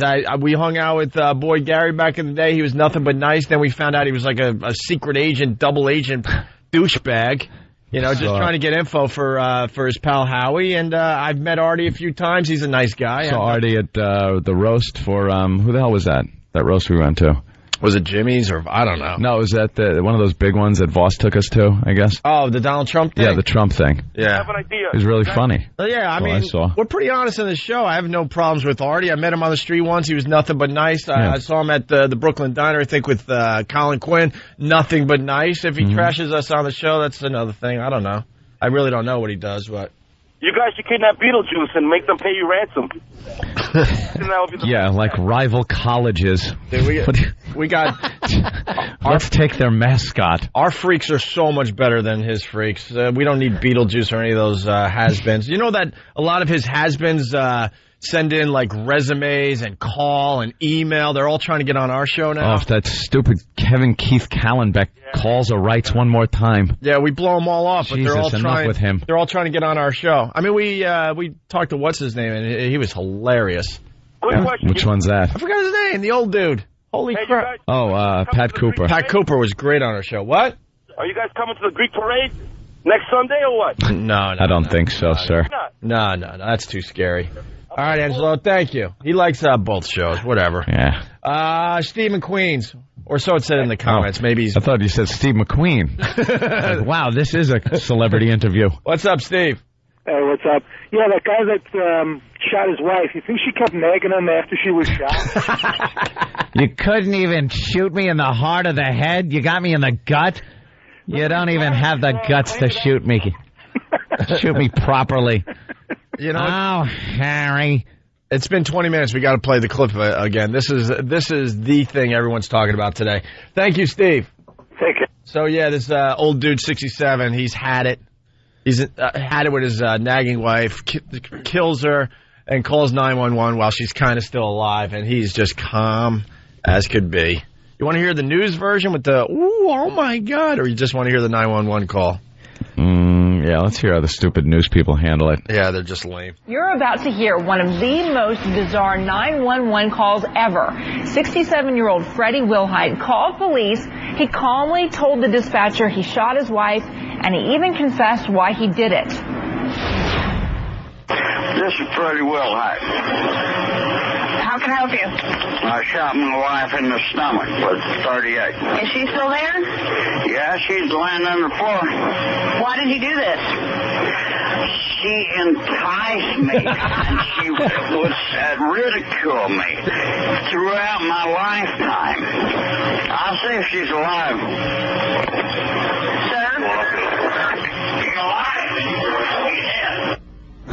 Can you believe that? Wilhite surrendered without offering any resistance. He was charged with murder, and he's being held on $100,000 bail. Can you believe that? Oh, my God. You know what it is? I think people just watch all movies, and people just like, when they kill somebody, and then they're just completely crazy. Well, you know, there's like probably an element of shock going on. Yeah. I did it. It's over. Now I'm going to prison, and you just monotone. It's like, here's what I did. And it doesn't always seem like these 911 calls, for the most part, when, you know, whatever the threat or whatever that is over, people just sort of have that stunned monotone. Yeah. I'm here at the house. They're all dead. Everyone. No, they're all dead. Their heads are caved in. Yeah. At the end of Sling Blade, that was great about it. It was just completely calm. Yeah. That guy with the Kaiser blade. Put some mustard on the potatoes. French fried potatoes. That guy was so relieved, though.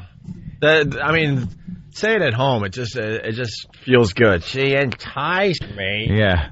My entire life, my whole lifetime. My whole lifetime. She ridiculed me. Yeah. You know, it's funny if they did that on like one of those Oprah shows, and they would just immediately be like, well, you weren't giving her the emotional support. That it just immediately, it always goes to like what the guy is doing. She couldn't just have been just nagging him relentlessly to over the point that decades. He shot you. You're such a C-note. Yeah, you don't think there was warnings before that? You don't think at some point he said, could you shut up? Or it probably started off like a nice marriage, the wedding. We always talk about that. I wonder. Hey, baby, me and you are gonna shake a leg together. It's gonna be great. Kissing in Times Square. What do you say? What do you say we get hitched, doll? Come on, give me a shot. Come on, we're here under the bright lights of Times Square. What do you say? Me and you, we'll be an item. We'll be a team. We'll move out to the suburbs. A nice house with a picket fence. I could see it now, doll.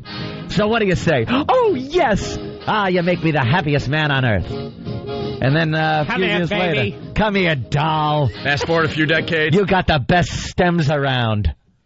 Yeah, you fast forward a few decades, and he's sitting there, and it's just... Yeah, you got any 1960s music when it starts to fall apart? Yeah, it starts falling apart like late 50s. She loves you, yeah. Early 60s. Why are you being such a whore lately? It's just like could you just give me some time to myself? I'm just trying to read the paper here. I don't have to hear about the PTA today. Maybe I told you not to leave your socks in the foyer. Yeah, I always do. I always have. It's just something I'm going to do, so maybe... Did you ask about the raise? Oh, my God, will she ever shut up? Holy crap. Hey, Charlie. Yes, hold on. Don't lie to everybody. You hung up on us. I'm sorry, man, because I got disconnected. I swear to God, I hang up. You hung up on us. Listen, I think you guys are funny as hell. Don't get me wrong. And there's no doubt about it. That you guys... That we're the better show at this point. Let's be honest, Charlie. You know, we sit here and we gave Howard his props, but even you know his time is way past. He's calling it in. He doesn't even work a full work week anymore. Getting a nice paycheck. Getting a nice paycheck. God bless him. But he's not talking to the same amount of people. Nowhere's near. No, well, it's because of pay service. I mean, same thing with... Well, hey, that's the choice he made. We didn't have that choice. We screwed up our career so bad we had to go to satellite radio. Yeah, we're screw-ups. And we thank XM for bringing us back from the dead. Trust me, and it's worked out fine, and we're doing great on XM. But there was something missing. So when we got the opportunity to go back to regular radio, we were really, really happy. But can I ask you this, my friends? Can I ask you this? Go ahead. All right. If the merger happens, you go back to satellite radio. I know you're on half the day, whatever. The freedom of speech is fucking incredible, yes. Hey, but not on this, but... But listen, I know understandably it's incredible, and you can say what you want to do. You guys are so funny, it's ridiculous. And will you accept sharing the same satellite wavelength with Howard Stern? Are you willing to do that? Honestly, if the companies merged, we wanted to remain on satellite, we would have to share the same satellite waves. But we're not going to be kissing anyone's ass. But it's not going to be an ass kiss session. You're not going to see us buddying up like Bubba is to him. It's just not going to happen. We don't have... I'd rather retire than have to kiss his ass. I think we're going to have our own bosses. He'll have his own bosses, because that's what happens with a merger. You take some of the best people from both companies. So we feel secure in the fact that we'll have our own people. Listen, and we're not going to be in the same building. I guarantee that. If we are, it'll be at the opposite ends of the freaking separate entrances. Yeah. So. Listen, I understand. And of course, Bubba got his head so far up his butt. Dude, he's a douche. He sucks. He's never done anything in radio. He was a shock jock that couldn't adjust. That's why we love being back on regular radio, because we're convinced that you could still do an entertaining show. Yeah, but you have to listen. I'm a big fan of yours and Howard, both of you guys. You guys bring both two different things to the table. You're doing what Howard can't do, and you do it so much better in a different retrospect. That's why we take pleasure in this, because he bitched and complained for years that he couldn't do his show anymore on regular radio. When we had the opportunity, we're like, yes, let's do this. We'll show the world that we could still do it. Well, I just want to say, if I came across the wrong way the last call, I apologize. You guys are funny as hell. I mean, you guys are hilarious, to be honest with you, and in so many different ways, much funnier than Howard. Hey, Charlie, that's very interesting. You say we're much funnier than Howard. Give us a different way. Hold on. Just give us like one example of us being much funnier. What do you like about the show? FCC West.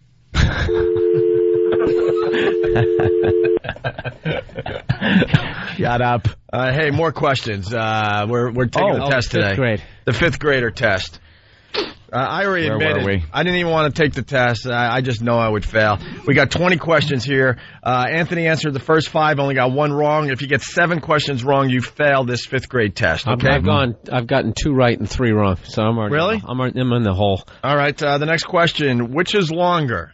And give the people out there like just a couple seconds to answer. Okay. Because they're thinking along. They're sitting in how many they got right as well. Which is longer, 1 kilometer or 1 mile? All right, let him think. You got to let me go first, because I'm going to get most of these wrong, Anthony. All right, we ready? Yeah, go. I'm going to go with a mile, and this is literally the mindset when I used to take these multiple choice questions. I'm like, kilometer, that sounds longer. They're trying to trick me. I'm going with a mile. Bill Burr is correct. A mile is longer than a kilometer. Go. I'm back to 500. You both say mile, and that I don't even have to ask Stan. That one I know. Yeah. A heptagon is a shape with how many sides? 14.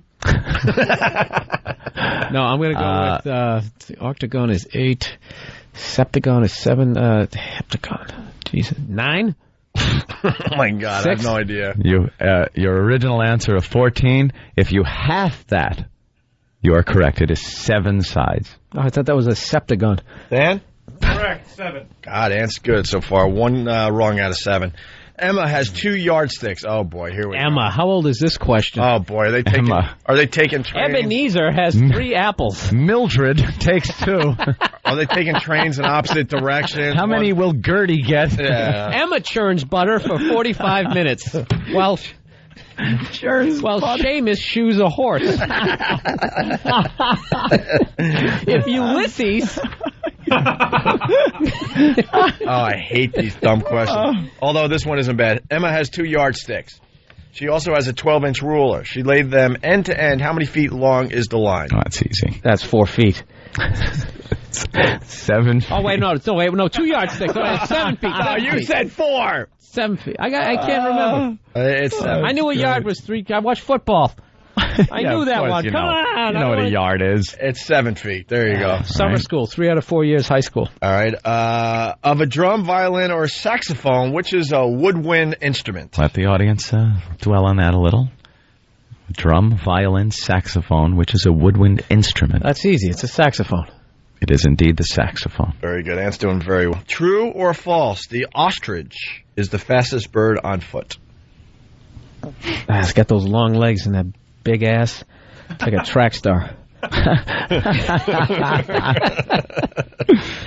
Why am I thinking of Roadrunner? Now I'm thinking about cartoons. Ugh, they're trying to trick me. Cartoons. He's thinking of cartoons. I don't blame him. I'm going to say... You know what? They're trying to trick me because it looks like a big lumbering jackass. I'm going to say an ostrich is the fastest bird on foot. On foot. Doesn't have feet, doesn't it? Yeah, I would say I'm not sure on this one, but the Roadrunner is a very small bird, so I don't think it just in stride alone. I don't think it could keep up. Yeah, but it's low to the ground. Aerodynamics, very It's small. like those Porsches. It's not as big as a coyote. We need an answer. I will say true. You are correct. Yes. True. Yes, true. So far, halfway through the test, Anthony only has one wrong. Ant's going to pass this with flying. Oh, I hope so. Hey, we got some great calls. Broke up with wife in front of girl I was leaving her for. Firing a guy today for looking at inappropriate material on company computer. We talked to Jeff in Detroit and Tony in Ohio next on the Opie and Anthony Show. Hear what everyone else is talking about. O&A Uncut and Live, continuing the show on XM Satellite Radio starting at 9 a.m. Eastern. Visit xmradio.com to subscribe. It's the Opie and Anthony Show. The virus is spreading.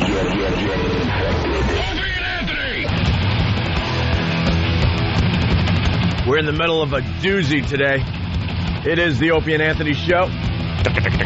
What else is America talking about today? America. Our front page has Angelina Jolie with her latest adoption. Another baby. Oh Collect my them all. God. Dude, and she's really getting like supermodel babies.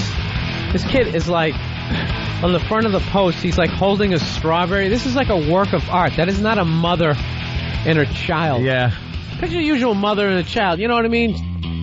Yeah, that's pushing like a stroller in the mall, you know? It's kind of creepy, though. They walk into these orphanages, and then they pick out the best one. Yeah. And all the other kids are just sitting there hoping. Maybe. Nah, you're an ugly You think kid. they make them audition, like reading sides, and they're like, Mama. Okay, do it again, but this time I want you to feel it. Yeah. Mama. All right. I'll respond to you. Okay. What do you need? Hungry. No, we'll call you. And you know what? She's got to have the magical poo-ha. Yeah. Because what is Brad Pitt thinking at this point? He's just traveling the globe. I get the love thing. I get the having your own kid. But then when it gets to this point where she's just traveling all over the world to adopt one of each, like you guys were saying, what is he thinking? She's got to be that damn good to put up with all that crap. Maybe they're just being nice people. I'll take the Bill Burr side. Maybe they're just being nice people. No, you know what? I think this is the perfect girl for him because he she's not looking to get married. They're like, we'll get married when people of the same sex are allowed, like some sort of protest. Yeah. That is the perfect. You have a cause as to why you're not going to get married. Yeah. That's awesome. Yeah. Also, Britney Spears out of rehab. Yeah, I heard that on the news, and apparently her people put out a press release that she was getting out and to please the press, please respect her privacy. But she did that by sending out a press release. She will be leaving at 2:20. We would appreciate it if you guys weren't there snapping pictures. Every celebrity that gets pictures taken of them for these magazines, somebody in the organization lets them on to it. And why is rehab only 30 days? We've seen all the videos and all the stuff she's done in the last few months. Something tells me 30 days ain't enough. I think that just scratches the surface. Plus, also, they sit there and we're trying to find Bin Laden. The world's a big place. Trying to find one person is really difficult. And you can't you think Bin Laden is hugely famous. Yeah. But you can't find that guy. But Britney Spears, it's like the publicists are totally calling. Yeah, it doesn't matter where she is. Here she is shopping. Starbucks. She's getting some Starbucks. Oh, they're in a bar. They know exactly where she's going to be at any given moment. Yeah, I can see, she's driving out of her driveway and they're like right there. But, if you ever truly tried to follow somebody, all they got to do is just kind of slow down, and as the lights turn yellow, they just wait, and then red, and they just punch it, and you're Bill, I'm completely gone. I'm convinced that they work together. They all work together. Because if you really want to walk around and not be noticed, you could do it. Mm-hmm. You really can. But think about all super fame. Like De Niro's like an icon. I can't remember the last time they had a picture of him going to a Starbucks. Sure. Getting a coffee. Yeah. All these hugely famous people. I think the celebrities have people that call the paparazzi, go, well, Britney's going to be at the Starbucks if you're looking for a shot. And then Britney shows up all annoyed, like, oh my God, I can't believe they know it's going to be here today. They're in cahoots together. Cahoots. I guarantee it.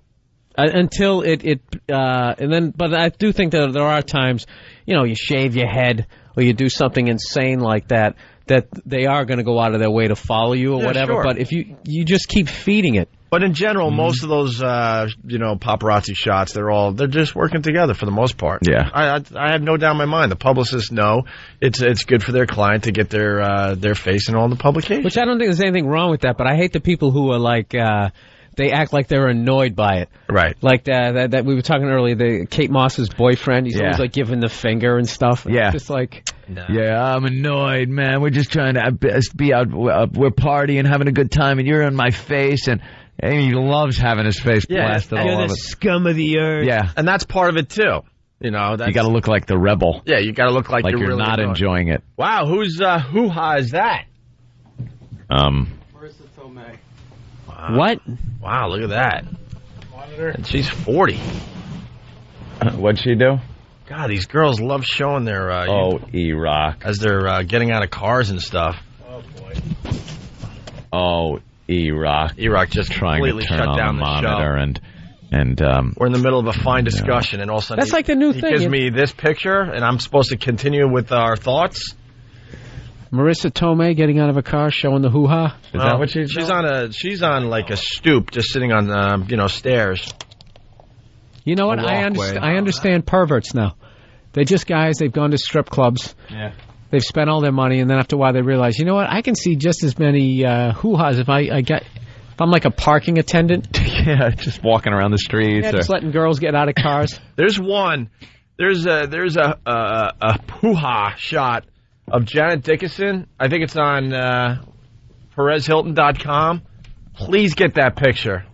My girlfriend was convinced that her area was very diseased, and I'm not really sure. Ooh. I got to look at it again. It is beyond black, and not where it should be black if the girl was not being up on her hygiene. Let's just say it looks like the actual is black. Who is this? Huh? Janet Dickinson. Janice Dickinson. Yeah. We'll find it, and then we can find out. Hey, let's go to Kenny, Missouri. He's saying that her vagina is... there's a problem there. Yeah. We'll get the picture, and then we'll discuss. But let's go to Kenny, Missouri. But E-Rock just shut down the show. You gotta know when to pop those pictures up. I have no idea what we were just talking about now. Kenny, what's up? The paparazzi. Screw the paparazzi. Who gives a crap? We were just trying to kill time till 9. Who are we kidding? Kenny, what's going on? Kenny! Hey, what's up? Oh, not much, man. You was talking about them wives. You tell them about to be divorced when they're in their house or at home, and I told mine in a public place, and it went horribly wrong. What happened? Dude, we went to a restaurant. We hadn't been getting along for like 7 months. I said, this is. We took her to a public restaurant. She said, I told her, I said, well, I think we need to get divorced, need to split up. And when women get pissed off, they don't care where they're at. They don't care if they're in church. She exploded. You've been cheating on me. I know you're a worthless piece of... And just, it was... How do you play that off? You just sit there and look like... I didn't know what to do. You thought it would be good to do it in public because you thought she wouldn't, go crazy. Yeah, at home, we hadn't got along for 7 months. I thought, I really don't want to, you always picture them throwing stuff. I thought, hey, out in public, what's the worst you can do? Break down the front? No way. She threw food. She was, I know you're cheating on me, you pig. I'll take everything you own. And oh, yeah, I love you too, hon. Yeah, wow. Go ahead, be a murderer like your father. Yeah. Just throwing stuff. You can understand why. If I had to live with her for 20 years, I could understand how a 66-year-old man, she would grind you into the ground. Eventually, you want the weight off your shoulders. Please kill her. Oh, the constant nagging. Oh, there's no. The nagging was ungodly. Did she entice you? We're trying to find the longer clip. There's more to that call, by the way. Hopefully we'll get it in before 9 o'clock. So you suggest you don't do it in public because it doesn't matter. She's going to lose her S anyways, right? Oh, yeah, because women don't care. When they're mad, no matter where they're at. Right. Yeah, but you know what's funny? Guys never think to yell back in that situation. You should have just been yelling back, "You've been nagging me." Yeah. Something. You try to stay respectable in a public place, and you think this is going to be the best way to do it. No. I should have been home so we could have just screamed and hollered and threw stuff, and it would have been at least and less embarrassing. Yeah, you just go downstairs to like the rec room. Got a couple of bean bags. You just got to sit there quiet and let her like yell. So you could just, are you done? Are you done? You're making a scene. You're making a scene. Oh, yeah, that'll work. And you don't want to ever pull that Tony Montana scene in the restaurant. Here. Yeah. There's children here. You sit down. The constant nagging. You don't do this right. You don't do that right. And we were only married 7 years. If it was 20, I'd want to shoot her too. All right. Thank you, We heard that. See ya. We got it all. So there's the picture of Janice Dickinson from PerezHilton.com. What the hell's going on there? Now, my girl thought there was a major problem with her, you know what. But I don't know what that is. Wait, is it stalking? Yeah, that's part of the stalking. That's the conclusion I finally came to, but I'm not positive. No, if that is, then her lips are rotting away. There is a problem there if that's the case, yeah. But it's not obvious that it's the stalking, so, I mean, it's got to be, right? Oh, it has to be. I wonder if the paparazzi has like a slang for that photo. That shot? Like when they call up, What kind of... Jerry, you're not going to believe it. I gotta, whatever they call it. Yeah, I gotta... Yeah. They probably do. You ever seen that movie Snatch? Code name. Let's go to Tony in Ohio. Tony. Hey, what's going on? What's up, buddy? Actually, now that I've been sitting here long enough, I got the best of both worlds. A good divorce telling story and possibly getting fired. Okay. About 10 years ago, me and my ex were having a lot of problems, and I decided, you know what, we need a new car, so I went out and bought it without telling her. That really made things bad. And she told me, she was like, you know what, you need to just leave. I'm done with you. I'm done. I was like, all right. So I called up a friend of mine. It's like, hey, can I stay for a few days? And we decided to go out one Friday night. And she ran into me when I was out there before I hooked up with this chick. And she's like, I'm not real sure if I want to leave you, this, that, and the other. And I went on about my night. Then I wound up hooking up with this chick at this bar. And I'd gotten a hotel room where I was at because I knew I was going to be trashing when I drive home. Well, I'm sitting there, I'm dancing with this chick, and I'm talking to her, and we're talking about what we're going to do, after the bar closes, and she comes in and sees me in there talking to this girl, and dancing with her and stuff, and she's all kinds of mad. She takes me outside of this place and starts just yelling at me and screaming all sorts of things, and next thing I know, everybody's out there watching, and that girl comes out, and I told her, I said, you know what, I'm done with you, and I reached in my pocket, and I had my hotel key, and I gave it to that girl and says, be here about 3 o'clock. I'm done with this woman. I'm out of here. Did you get the slow applause break? Yeah.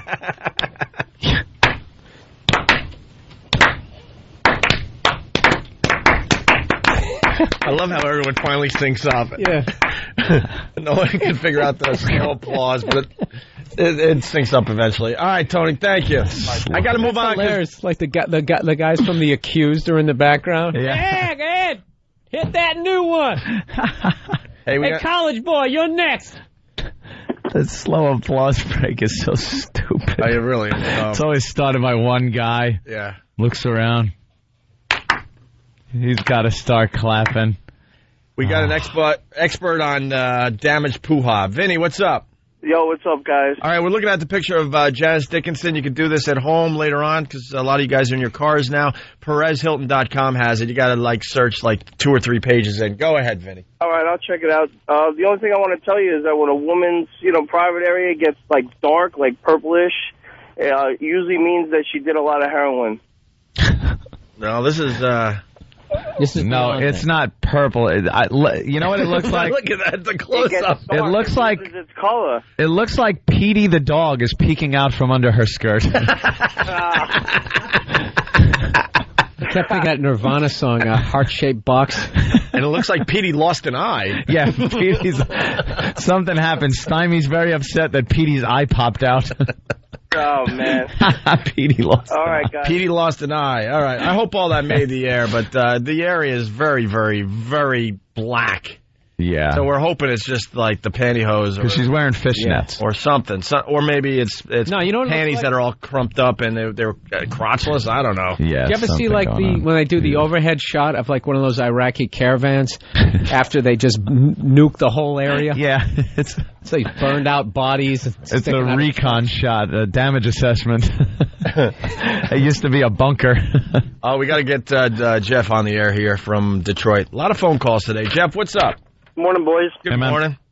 Hey, I'm on my way into our Detroit office today. I'm supposed to go in and do performance reviews on a bunch of the guys who work for me. And unfortunately for one gentleman, about 3 days ago, they found a bunch of inappropriate material that he's downloading and storing on the company server.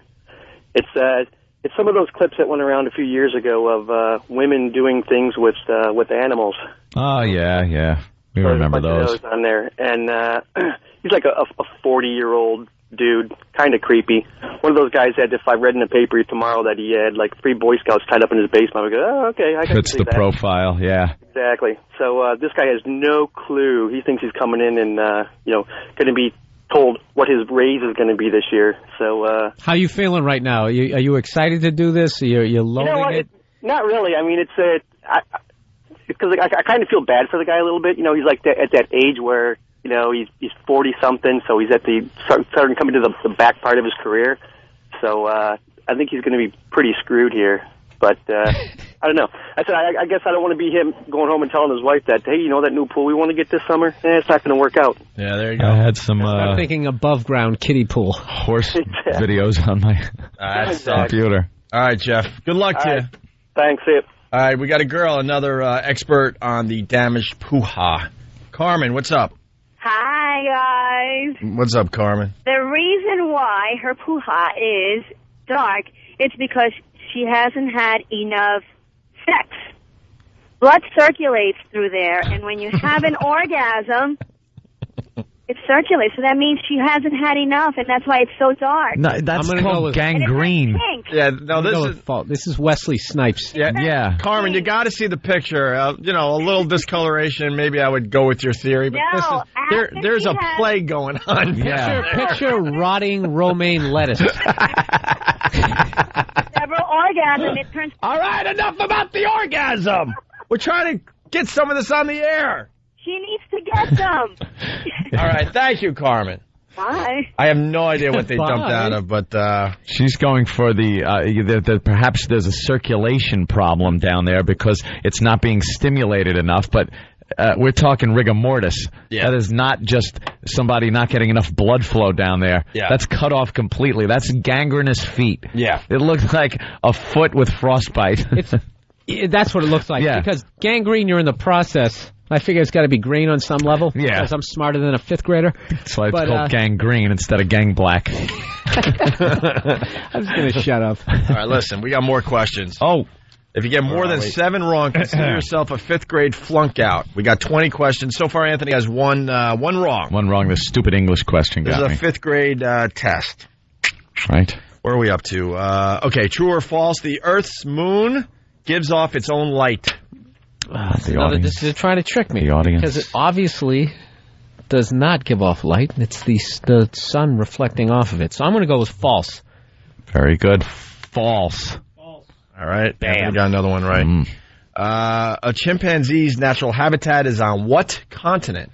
Florida. People. I'm going to go. Let the people think. Oh, sorry. It's okay. Chimpanzee continent is? I'm going to go with Africa. Of course, the continent of Africa. Correct. Yes. All those Tarzan movies paid off. Here's a tricky one. All right. True or false, an icicle-shaped mineral deposit hanging from the roof of a cavern is a stalagmite. Oh, isn't this one of these things? Now, there's a stalagmite or and a stalactite.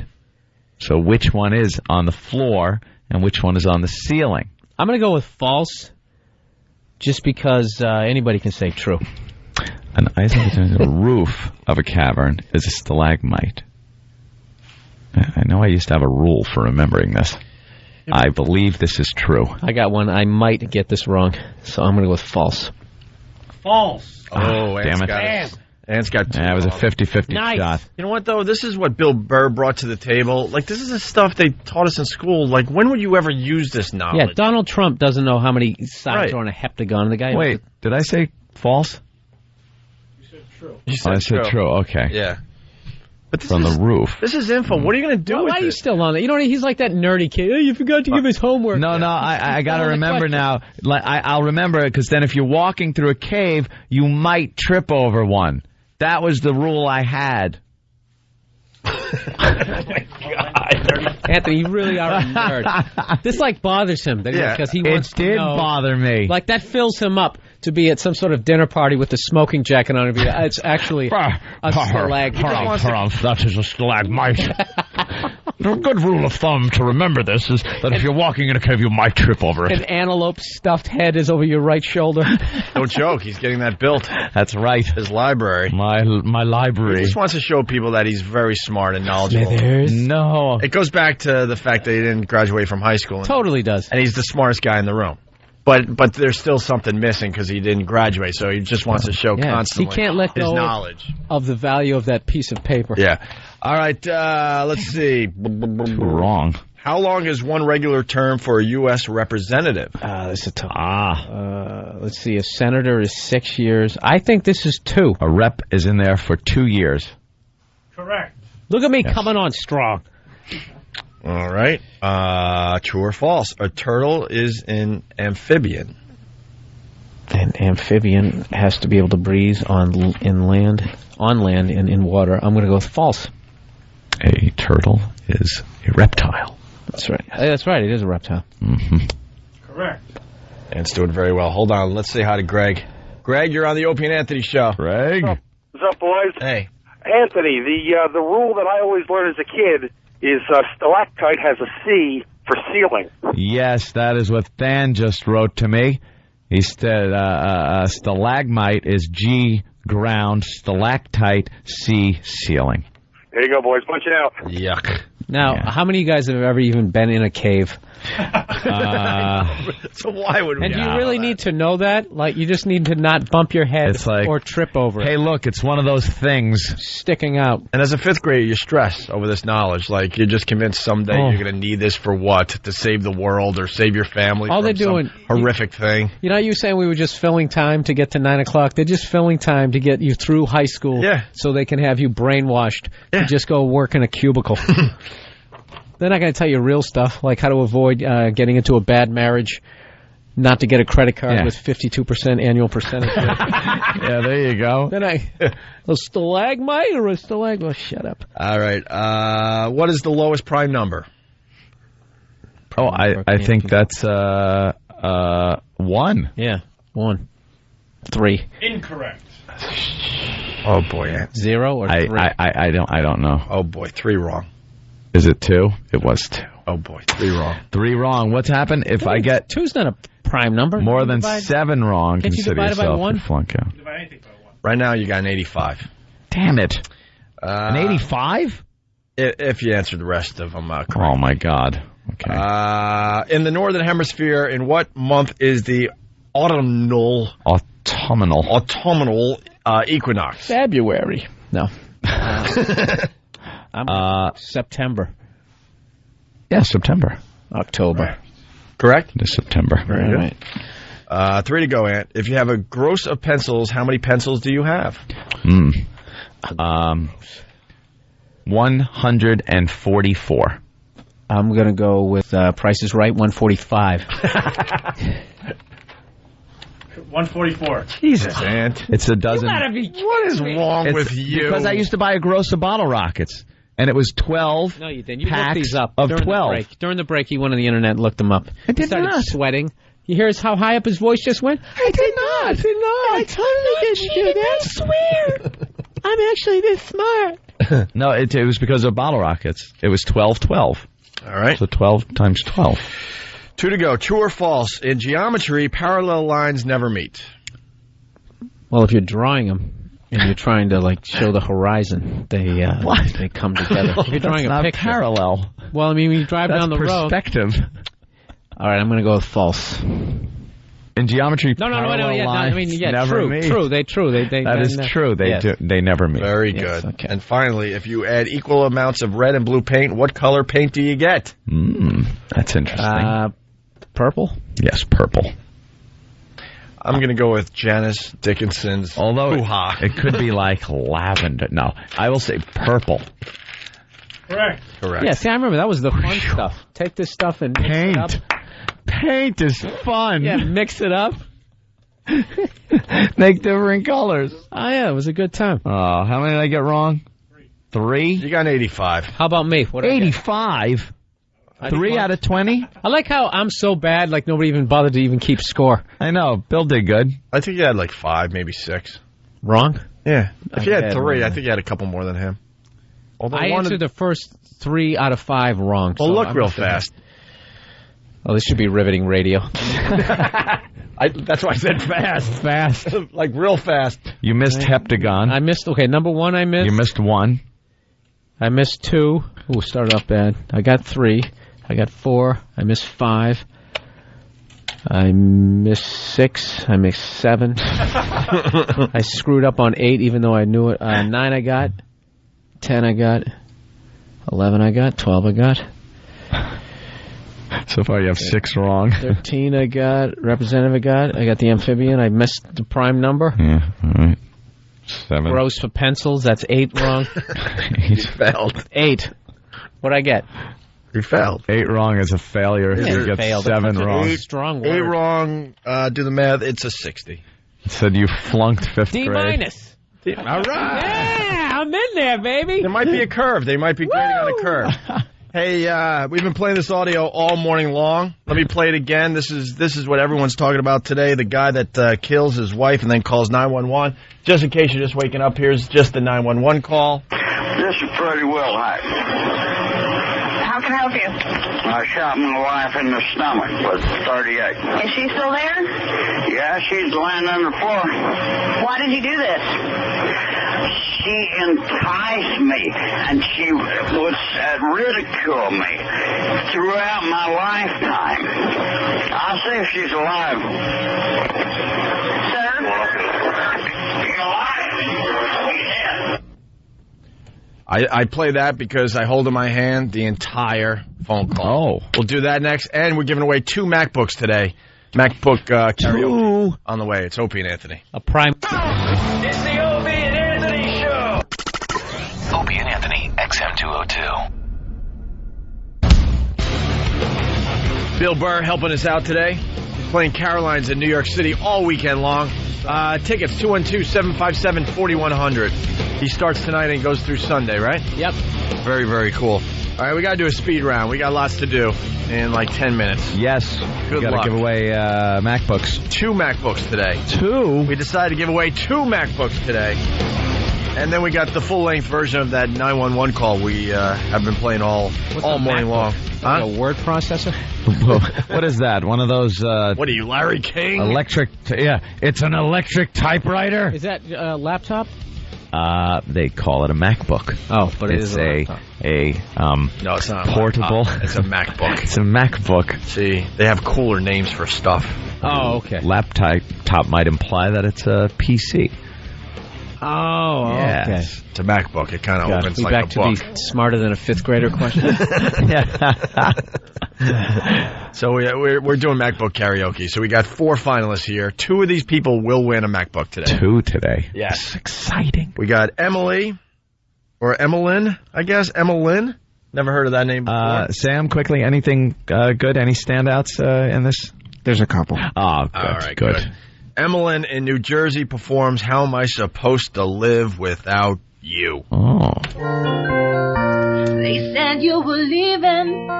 Someone swept your heart away.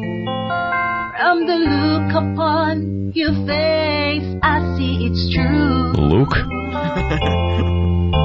So tell me all about it. Tell me about the plans you're making.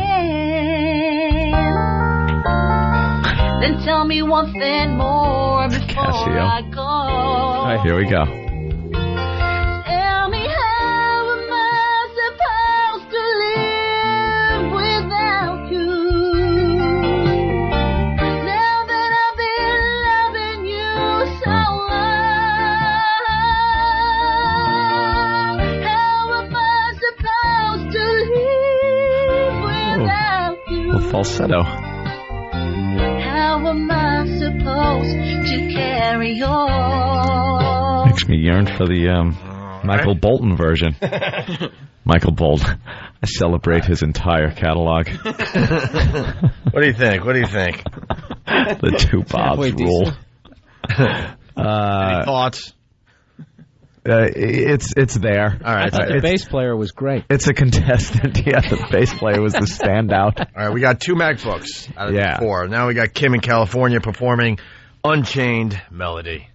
Simon's favorite song, by the way. Is it? Yeah. My darling, I've hungered for your touch, alone and lonely time.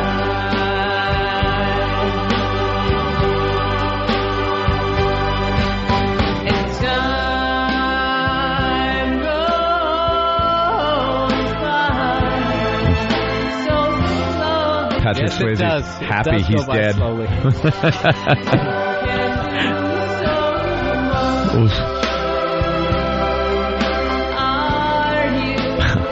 Someone's writing an untuned melody.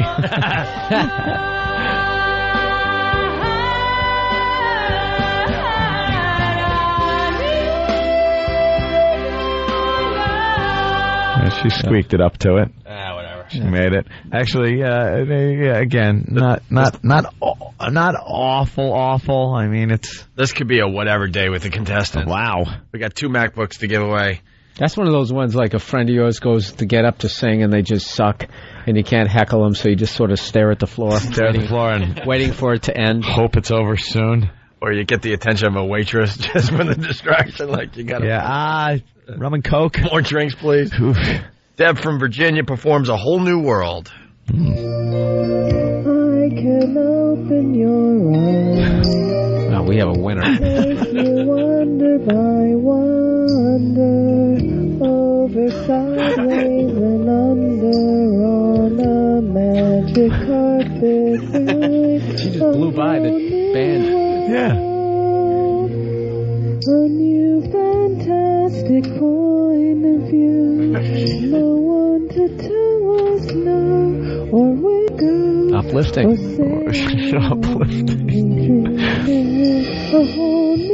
It's like she did it in the closet, like secret, like her parents were home. Abusive husband. If I catch you singing one more time. She's singing. She's downstairs. But she can't help herself. She entasked me with her singing. Oh, God. What do we do with her? Wow. We could go... Why don't we give her a book of... That's what you do with That's what her. we do with her. Well, you answered that question. You should give her a book if she promises never to sing again. It stands out, though. Do we give her one? I don't know. You know, it's definitely... She has her own sound. It is a unique singing style. Yes. Congratulations to Deb from Virginia. The one you just heard, she just won the unbelievable new MacBook. Create your own music, movies, websites, whatever, and bring it wherever you go. Head to the Apple Store or apple.com to check it out. We are doing a grave disservice. Why? She stands out. The other two are like whatevers. The other two weren't bad enough. They were but they weren't good enough either. Yeah, no, they weren't just good kinda enough. there. Uniquely bad. It was like That almost is true. Like they put the mics inside her skull. You heard what her organs were hearing. Like, why are we doing this? Yeah, she just... You know, you're right. The other two weren't stand out good enough to beat how good at being bad the winner was. Right. Yeah, and plus, Or to be something singing like like that. an inspirational song Yeah. makes you want to kill yourself.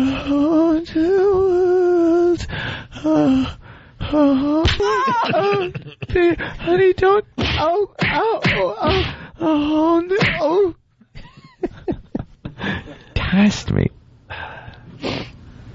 That'll work. Did she record this before she slit her wrists? Coke Logic. Yeah. No. She did it in the emo style. Yeah. I believe. That was the emo style. All right, we got one more MacBook to give away. This is Bill in PA. I can't measure my love. There's nothing to compare it to. All right, I'm taking I it. want you to know. Oh, Benny Mardones. I'd pick you up and take you into the night and show you a love. Oh, if I could fly, I'd pick you up and take you into the night. Sounds like that guy. I made $1 million in my one-bedroom apartment. You've never seen. Oh, God damn. Wow. You know what? I think we give it to two bad ones today. Wow. Yeah, that was... What do you think? Oh, you guys hear his voice box. Let's not forget about Emily. Pick you up and take you into the night and show you that you never see. Making those straining Joe Cocker faces. Well, that was Bill in PA. What do you think, Ann? Well, I gave one away. It's up to you. Yeah. Just the fact that he wasn't even remotely even near his register. Right. Usually the song you're all right, and then it builds to a point you can't get. Yeah. That guy from the get-go. That was good. Do we have any other contestants? Another one. So it was 4 out of those. 2 out of those. 2 out of those 4. So again, the girls are in the running. Right. Don't forget about the girls. Yeah. Emmeline and Kim. Well, and what was that guy's name? Bill in PA. Bill in PA? Yeah. Bill? Congratulations, you just won the unbelievable new MacBook. Create your own music, movies, websites, whatever, and bring it wherever you go. Head to the Apple Store or Apple.com to check it out. You wanted a MacBook. Congratulations,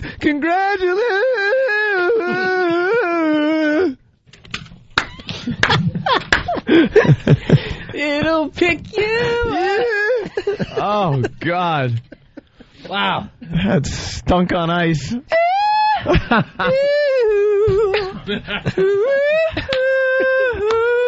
Yeah, you got to finish it up with a little toe. Everyone's very excited that he won. This is what it sounds like when doves cry.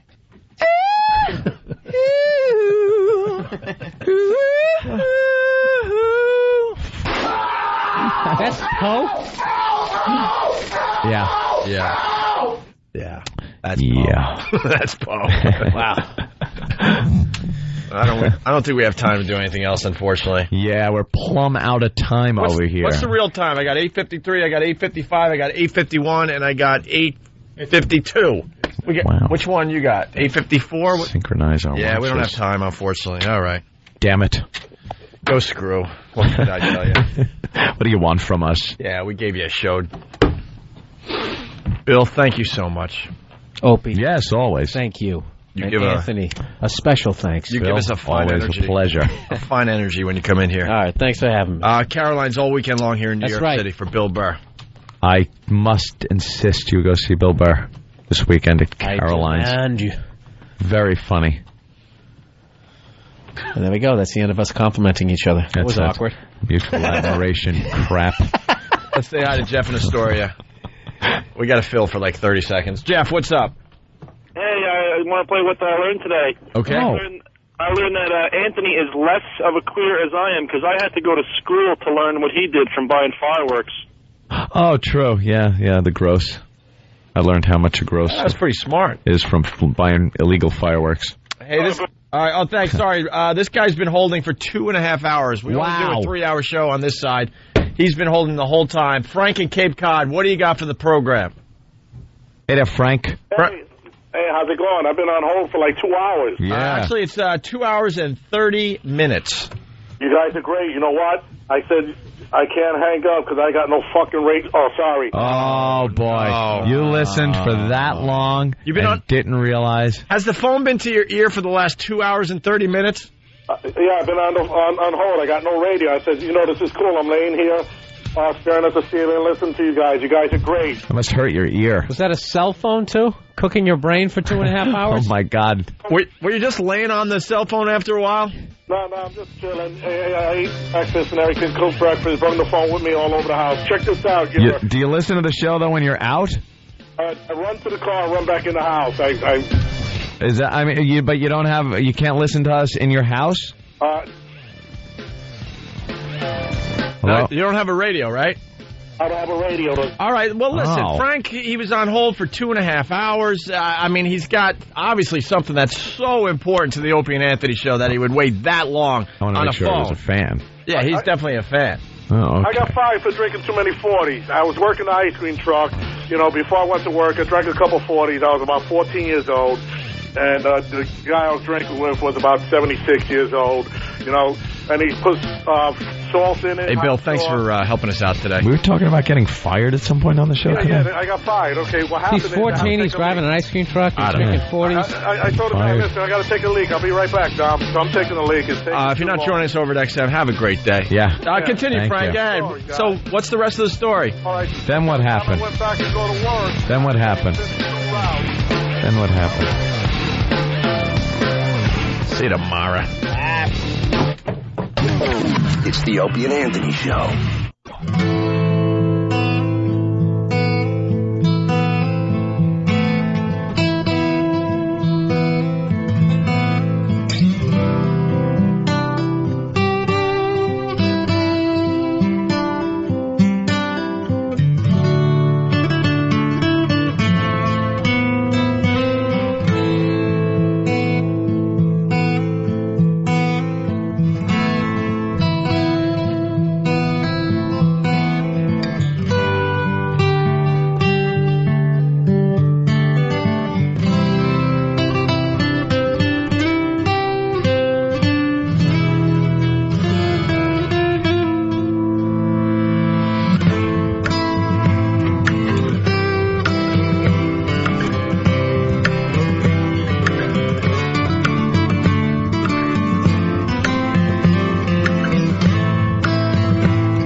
Once again, that was John S. from Hartford. Every day, people ask who is doing that version of Ecstasy of Gold. Yeah, he did a great job. The acoustic version. Still looking for others to come in.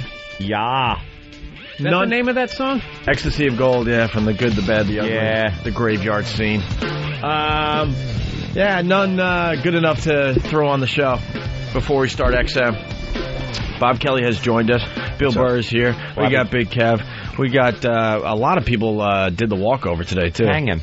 They're coming upstairs as we speak, so. Josh Sneed swung by. Who's he? Right there. You're trying to put him over. I don't know the guy. Put him over. I had to bring him up. You know why? Because he's just fucking sitting out there by himself and I feel like an asshole. I love this, though. Jim Norton started it. Norton started putting guys over. Like, we didn't know who Rich Voss was, and all of a sudden he'd just be hanging out. Jim's like, and Rich Voss is here. Like, Rich who? He goes, who's Is that how Rich got on? Yes, and half you guys. I don't know, each individual story, but... I met you during your dark period after the church incident. Yeah, the dark days at the cellar. Yeah, and Opie just sitting there talking about all the reading he was doing. Bill and I, we hit it off. But for the most part, Jimmy brought a lot of the guys to the table, and he would try to put these guys over. So you're trying to put him over. Like, what is he about? I'm just. I know he's a comedian because you told me that. Yeah. He's in town. He did he's doing the Last Comic Standing audition. Very cool. Okay, how do you know him? Just from the clubs and stuff? We did Tampa, the Improv. We did Tampa. We did Tampa together. Come on, man. We're veterans. We're in Tampa. All right. The Battle of Tampa. Am I doing Tampa with that kid too? I think I know. Do you know him, Bob? No, I never met him in my life. That kid. I don't know. He looks all right. I like the shirt. It's all right. We talked about that shirt on the other show. But he doesn't have an actual name. We're talking about those people who like the hipster kids who wear like some blue collar guy's T-shirt because they bought it in a thrift shop. Right. Like it's kind of funny. Like imagine if I actually worked at a gas station, unlike this fucking loser, whatever his name is. It's just like I just wish they would run into the guy who had that job. Like that. And it was actually his shirt with Mike on the thing there. And he runs into Mike, and it's like I worked at that. What gas is roofing station. funny to you or something? It's funny. Beat him with his iPod. I'm a fashion statement, you fuck. I worked my ass off in that stupid shirt. Smashes him with a thing of tile. Privileged dick. Bob walked in and goes, please tell me you guys heard the Lily Tomlin. Absolutely we did. Yeah. You haven't heard the full version. I heard the guy snapping and calling her a cunt. Yeah. Which makes Lily Tomlin, I just picture that big chair and her acting like a cutie and some guy going, you cunt.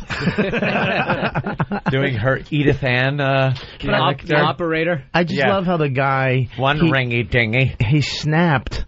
Like you snap with your chick because you can't hit her because you know she's got older brothers or you get arrested. So you just smash everything around her. Oh, that's what he was doing, You smash everything. That's what I was saying. The people that fucking, the set dressers must have just lost their fucking mind. The continuity people. We got to fucking put the stapler back where it was, and you threw it across the fucking room. There was a folder of papers that he flung in the air. It's like, this is going to be one of those scenes that keep changing.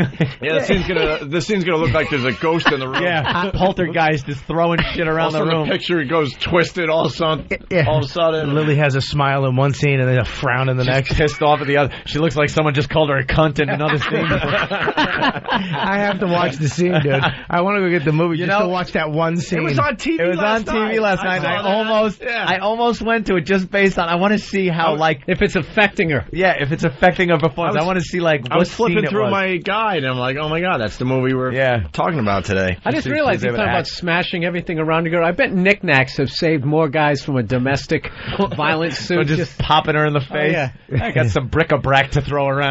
I punched a whole tub of I can't believe it's not butter, and it just went everywhere. That shit'll fucking splatter. Because you used to back in the day, your first couple of girlfriends, you'd punch a wall, and you're like, and then as soon as you're done, you can. She just goes, ah. How quick do you learn not to do that? Look at these little flat knuckles. Every guy has punched a wall where years later, like a knuckle will still hurt. Oh, yeah. You go, that was when I punched the wall because of that bitch. And you never do it with, like, the Bruce Lee knuckles, the index and the middle finger. No. It's always like the pinky. Ring finger knuckle. So your wrist gets all snapped. Look at my baby pinky. One's fat and one's thick. It looks like Bob has a little experience. Wham! You hit the wall. And as soon as you hit it, she goes, aha. great. You're like, oh. You know what? I think legally right there you ought to be entitled just one shot. A jab. Just something. A jab. You should be able to, listen, you should be able to do UFC stuff, like give her an arm bar and make her tap out. Just make her say something, like, you're the best, you're the best, you're the best, you're the best, you're the best. And then she taps your You heard thigh. it, people. She said, you're the best. Let's talk to the winner. Hold Joe on. Rogan? Yeah. Let's go to George in Jersey. George. Hey, guys, how are you? I What- need a favor this morning. Yeah, it seems like a weird favor, so go ahead. All right, my 17-year-old son worships you guys. He's down in a cooking competition in South Jersey. Wait. He doesn't realize that if he doesn't win this cooking competition, he doesn't get scholarship money, and I spent all his college money on a startup business. Hold on. I know he's listening to you. Wait, I need you to put the pressure on him. Wait, your son works for us? He worships you. Oh, worships. I thought that makes more sense. Oh, okay. And what is he cooking today? Pumpkin bread. He's baking bread. Oh, my God. That's his big shot to get into college. Dude. And there's a competition for baking bread? Like, how do you know yours is better than everyone else's? Bet you were hoping for a football scholarship when he was born. Not a baking scholarship. I pictured him in shoulder pads instead of an apron. Dad, I made a sugar sculpture. Yes, you did, son. So, George, when did you realize your son was gay? Probably. Answer the question. Yeah. God bless you, George. He just went right when into he was it. frosting the Pop-Tarts. I made Pop-Tarts better. All right, well, good luck with the bread baking. Sure, What's you his don't name? want the G.I. Joe. You want that easy bake oven, huh? Yeah. Just G.I. Joe, though, is so much fun. Huh? Just give a little shout out to Max in South Jersey and tell him to do a good job. All right, All right, we Max. just did that, so there you Do go. a good job. Thank you, George. Thanks, man. All right. Thanks. That's great. Max is crying somewhere. My dad he just did a good job. Okay. He has a unique style. He spits the icing out on the cake. God damn. That's such a weird job. Like like what like word you go by if you're a chef. You know, you still sound like you wear clogs, but if you're a cook, you're like a failure, and you're making like pancakes in you're a short Waffle order House. cook. Yeah, you're in the Waffle House making some Did you say wear slinging clogs? hash. Yeah, like Mario Batali. Oh, I was like, why do you wear clogs? And Mario the Batali with like the chef pants that they wear, those colorful. They used to be called Joey Buttafuoco pants, but now for some reason chefs wear them. Yeah. Those baggy, colorful They have little, pants. it looks like wallpaper from the 70s. Yeah, They made you it know into what pants. that is? That's the convicted felon line cook. Yes. Hey, yes, chef. Johnny L. from New York. What's up, Johnny L.? Hey, buddies. Hey. So check this out. A couple weeks ago, my best friend shows up at my house. There's a knock on the door. He comes in. He just got in a fight with his old lady, and his right hand is like all swollen and messed up. And I'm like, dude, you got to go to the hospital. And he says, no. He ends up leaving. To make a long story short, he comes back 2 days later, and his hand looks like a black catcher's mitt. Man, this guy is fucked. And he says, you know what? Maybe we should go to the hospital. So I take him over there. Gets X-rayed. His hand's busted in 17 different places from hitting a brick wall. He's got to have surgery. Wow. 17 places. You smack a brick wall. That's going to happen. Shit. His hand looked like Brick that wall, chick's man. vagina. All right, Johnny L. You know what? And the fact is that you like now I'm very careful what I break, but even then you screw up. I slammed the cabinet just on the other side. I just went, it's fuck you, and slammed just the little baby cabinet. The other side, the wine rack with 5 bottles of wine, and every wine glass she has just went. I like how every fight he has is somehow around the kitchen or there's food. Yeah. It's like, I can't believe it's. I have a one Dude, bedroom. I uppercutted I have a one bedroom. I don't have Sunday. a house. Yeah, the living room's in the kitchen sorry, as well. dude. Yeah, I have a see-through kitchen into the living room with just to make it appear bigger. I figured there'd be like a coffee table at some point. Yeah. In the I have a story, coffee- something. Just the An kitchen. end table. I have a coffee store in my house. I have one room. Yeah, but you realize you're getting maybe a little more mature in your fighting when you grab something, you go to throw it, and you look at it and start thinking, I do need this. This does have a value. I bought this. Like this, the things, and you're holding it there waiting to throw it down, and then you just place it back down and go, fuck, gotta find something I else. usually just grab something that I know I can't pick up, like the lazy boy, and just hold on to it, and just watch me like the back of my shirt is splitting, like I'm turning into the Hulk. Yeah, let your face turn really red. Fucking leave. I've literally said that. You need to leave the fucking room. You really do. Because I will pick this up. Somehow, even though I'm right, I'm going to be in the wrong. Yeah. Because you really do deserve this chair over your fucking head right now. All right, hey, sweetheart. I actually said, try this. This actually works. My therapist gave it to me, and I thought it was gay, but it works. Ass sex? No, well, no. I actually went to therapy. I went to therapy because of ass sex. Oh. Listen, I said, you know what?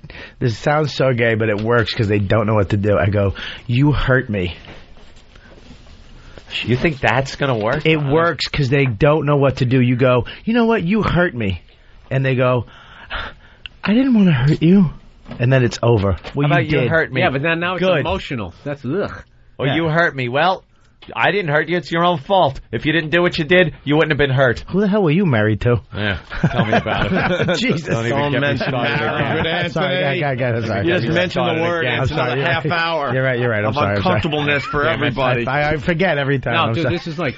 It was brutal. I know. Do you know if you break up with a girl and I thought if you didn't have learn something today. If you didn't have a Bill's kid, gonna teach you what he learned. This is what I didn't know. I thought if you were married, okay, and you get a divorce and you didn't have a kid, I mean, it cost you a little bit of money, but it was just essentially one level beyond breaking up with somebody. I thought because there's no kids. I've always heard that in bars. Oh, dude, you're fine, you're not attached. He's still paying this girl. Yeah. Right now? Oh, yeah. No kids, Bob. And you get... No kids, no house, no possessions. He has to go to court. Anything good. Didn't have shit. He has to go to court in April because they think he's lying about how much money he's making. Yeah. They won the lotto. She doesn't have a job. Her lawyer. She now wants more. Yeah. More. You know, we're going to see an A&E... with what's detectives. His name? Who was that guy? Anthony was on the Bill radio. Curtis. Bill very successful. When we come back from the break, we'll tell you how it was done. Yes. I'm Bill Curtis. Exactly. Oh. That creepy voice of his. Opie's doing interviews. I don't know. He was a great guy. I mean, we went in every day. Seemed nice. He was under a lot of pressure. He wore a jacket like he was on the in the movie The Thing every day. But yeah, it's not that cold in here today. Yeah, it's not bad. I take it off today. Hey, now we might have to play the Lily Tomlin because you brought it back to the table. You haven't heard it? I haven't heard it. And Bob only heard the one clip, right? Lily deserves it. We got proof that she deserves what she got from the director. They all deserve it. This is Lily in a car. The scene's not going well. She's beyond pissed off. She tells everyone to go fuck themselves, including Dustin Hoffman. Really? Yeah, this is what you didn't hear before the director gave it to her. Is this on video, too? It's on YouTube, but they keep yanking it. They keep yanking it. But it's up there. You can find it if you're really good at that type of thing, whatever. Yeah, I know. I was trying to come up with something. Leave me the fuck alone! Do you know what the fuck is going on? Period. Fuck you! I've had it up to here.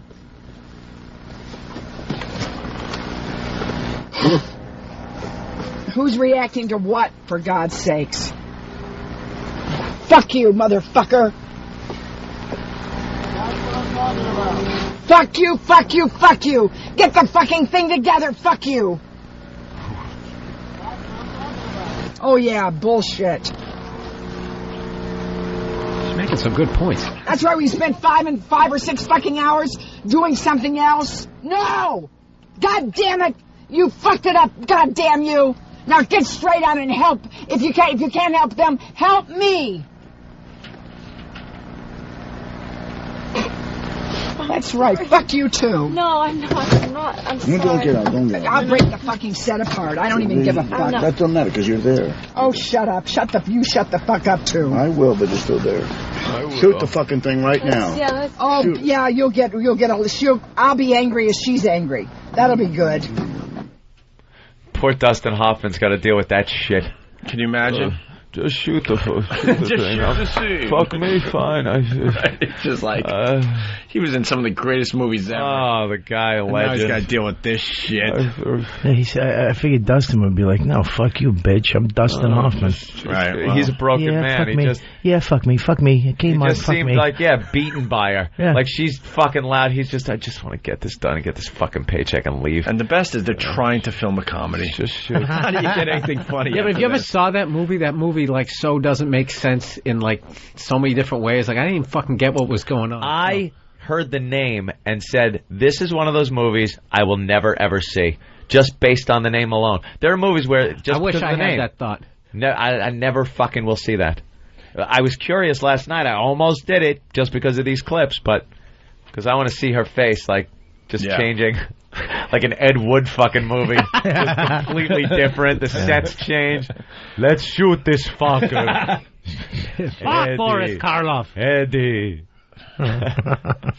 Well, now we got the director giving it to Lily. Yeah, she's a now it's obvious she deserves it, right? Yeah, she's a cunt. Well, that's what he likes to call her. Fuck you! I'm just trying to fucking help you. Do you understand me? No, I'm being a fucking collaborator. I was trying to help you figure out the fucking picture.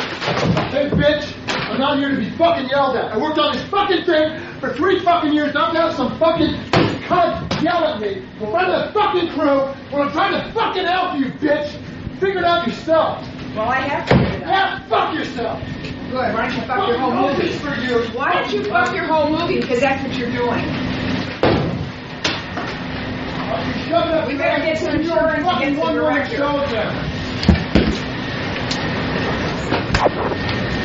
Good for him.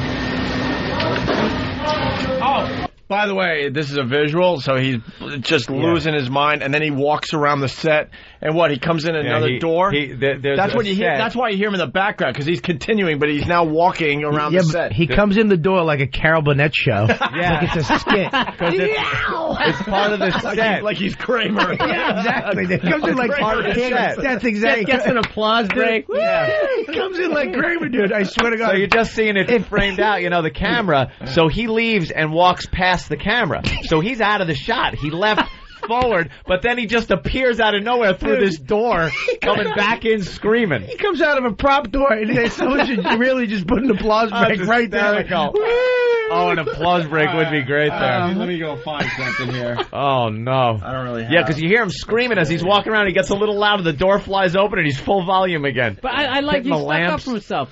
Didn't work 3 goddamn years in this. Yeah, He yelled so at this shit, fuck like you, some bitch. Cunt. In front of everybody? Maybe it was supposed to be a really good movie. She just fucked it up. Fucked up his dream. Well, this scene was better than anything in the movie. They should have just stuck this in. He tells her to go do a one-woman show.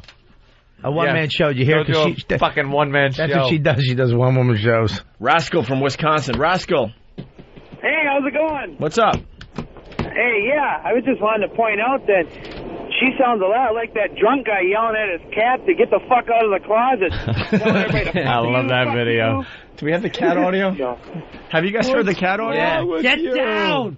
No. What is your fucking... What are you looking at? I will end you! What? I will play it for you. The guy is just videotaping his cat screaming at him. The cat just screaming at his fucking cat. It's one of the greatest YouTube videos ever. Cat's just on a TV or something minding its own business or on Cat's top of horrified. a cabinet. And he's just yelling. And he's just what are you screaming. doing?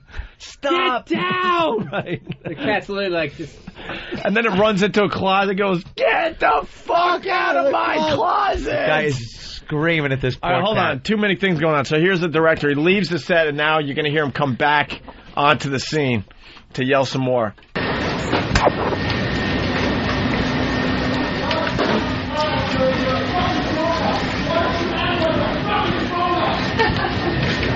You're a fucking grown-up. Act like a grown-up. You're not a... He came in the So he door. came flying through the door. A prop door. He comes flying through the door, dude. Slides in just like crazy. Really does. Jerry. Jeff in Ohio. Hey, you played this shit yesterday. Thank you. Fucking grown-up. Act like a grown-up. You're not a baby. You're a fucking grown-up. I'm here to fucking help you. That's all I was doing, trying to help you figure out anything. You have to yell. You talk to me. You have to yell. You talk to me. Am I yelling? Do I fucking yell at you before right now? No. I never fucking yelled at you. You fucking That's the yelling standard for the whole set. Well, what did he throw there? There was a lamp. It was a lamp. It was a lamp next to the door. Those clip-on things? No, it was like a halogen, like a small halogen. Like you'd have in a corner with a long pole and a light on top, and he just grabbed it and threw it to the floor. He fucked that setup so bad. But you know what's great? You always hear about like these meltdowns and people tipping over the craft service table. Yeah. You know, obviously I've done limited amounts of work, but I've never even remotely seen anybody just lose their shit. Complete meltdown, yeah. Oh, man, I want to see that. I just want to see somebody. That'd be great. At the end of that clip, you see some kind of production person with a headphone and microphone, and they're just ushering everybody off the set. Yeah. Like you just see crowds of people leaving the set. Like, okay, take 5 or maybe longer, people. Like they know something everybody else doesn't. Like he's going to kill her right now. Yeah. Like, all right, you guys just let him kill her. Yeah. We won't be witness to it. You know, like when a ride is broken at like the amusement park, and they're, all right, let's go. Come on, everybody. Everybody's just offline. Someone just got hurt on the ride. Nothing to see. You mean every time I've gone to Six Flags? What? Someone gets hurt? Yeah. Oh, I went to the one in Springfield. I got off the ride, and I stood in line, and maybe for 5 minutes, stood in line for the next ride over, and all of a sudden everyone was getting off the roller coaster. Basically what happened was, you know they're loading one roller coasters, the other one is just pulling in. When it pulled in, it didn't slow down. Ooh. And it rear-ended the other one, and somebody broke their cheekbone. Oh, God. A little whiplash. Oh, yeah. All right, I got stuck on a ride. It's brutal. We got the cat yelling guy. You really haven't heard this yet? I've never heard it. Search this out on YouTube because it's hilarious. Because the cat's expressions, and cats don't make many expressions, but it's like, what the fuck is this? The cat's expressions. Oh, yeah. You actually get expressions from a cat, which is really hard to do if you think about it. Poor little guy. The eyes just got really big. Like just completely. Yeah, and a couple of times confused. it's like, should I leave now? And then would just kind of just stay there. It wants to dart off. I feel bad for the poor guy. Get the fuck down! Fucking jump! Jump! Get the fuck down from there! Fucking jump! Jump! Do it, you bitch! Do it! Jump! Jump! Do it! You fucking pussy! Jump! Obviously, he's really up high on a cabinet or something. Really high up. Guy. Yeah, do we know anything about this guy? We ever find out any info? With him? If he's just goofing or if he's just completely psychotic. I know, but yeah. I'm not sure on this one. If he's just trying to make himself famous on YouTube or if he's a little nuts. Now, that rage, that little, I've had that rage where he goes, ah! And you can't speak, you just scream nothing. We got more. Look at me. Look at me. Up here. Up here. What the fuck are you looking at? Don't fucking run away from me! I'll end you! Where'd you fucking go? You son of a bitch! Fuck! Don't fucking go in my closet! He sets the cat up, though. He's like, come here. Look at me. Look at me. Look at me. What the fuck are you looking at? I'll end you. I'll end you. The cat runs into his closet. Get the fuck out of my closet. Cat tears ass out of his closet. Doesn't know what to do. Scared shitless. We got more, Bob. You are a fucking piece of shit! I'm going to rape you! Fuck you! Run! Fucking run! Yeah! Yeah. If he's married, he ever gets divorced, all I got to do is just play just that. show that tape. Done. Your Honor, you could clearly see this man is not mentally stable. He's yelling at this animal. And then his lawyer's going to be like, he was trying to make something for this website, YouTube. It was a humorous piece that he did for a website, YouTube. He was going for shock. Yes. I'll show you a few other examples of what is on this YouTube to give you a little context. Lily Tomlin. Look, yes, Bob, Lily there's Tomlin. the cat way up high. Well, she is a cunt. Yeah, there's the little cat. We're just watching the video. Poor cat's like a little gargoyle up there. Yeah, he's just as petrified, being yelled at. And we got one more clip. It's quick. Fuck it. It's just a cat. Just be scratching him on the Don't fucking stare at me! You fucking bitch! It looks like it's just a cute cat. Just wants to be held by Travis in a photograph. It's balancing on a 1-inch piece of wood, 8 feet in the air. Yeah. Stay away from this psycho. He went through all the Hummels, didn't knock one over because he knows this crazy lunatic will kill him. Jesus, man. All right. You gotta. That type of rage has to be the funniest rage ever. We need to know more about that guy. Let's say hi to Brian in New York. Brian. Hi, guys. How you doing? Oh, we're having a good time today. Brian. Hi, convertible boy. Hi. Drop that bit, thank God. Yeah, you guys are killing me with this shit, man. This 911 clip, man, I just want to remind you about that. And also wanted to ask you if you guys plan to come to New York for any of that O&A virus tour in New York State, upstate, maybe Buffalo, Syracuse, anything like that. I personally want to make sure Buffalo happens. We're working on it, so we'll see what happens. I guess our press conference will be April 14th at the Vegas show. All the info's up on opieandanthony.com. One show on sale right now through Ticketmaster. Bob's playing Vegas, right? Vegas, yeah, Vegas is going to be fun, man. Hard Rock, right? Yeah, we got a nice lineup for Vegas. I used to do that room at the Beaches. It's great. That hotel's retarded. Yeah. Yeah, I had a great time doing that show. Yeah. Oh, Jesus. Oh, God. I forgot about that. Sorry, Barry. No, I told you about that. That was the precursor to the Philly boo. Oh, fuck. That boo when I was actually sitting there going, when I left going, why didn't I just start trashing people in the crowd? Yeah. And, it was a typical nightmare. It was like midgets and people. There was a 7-foot gay Russian sword swallower that went up before Burr and got a standing O.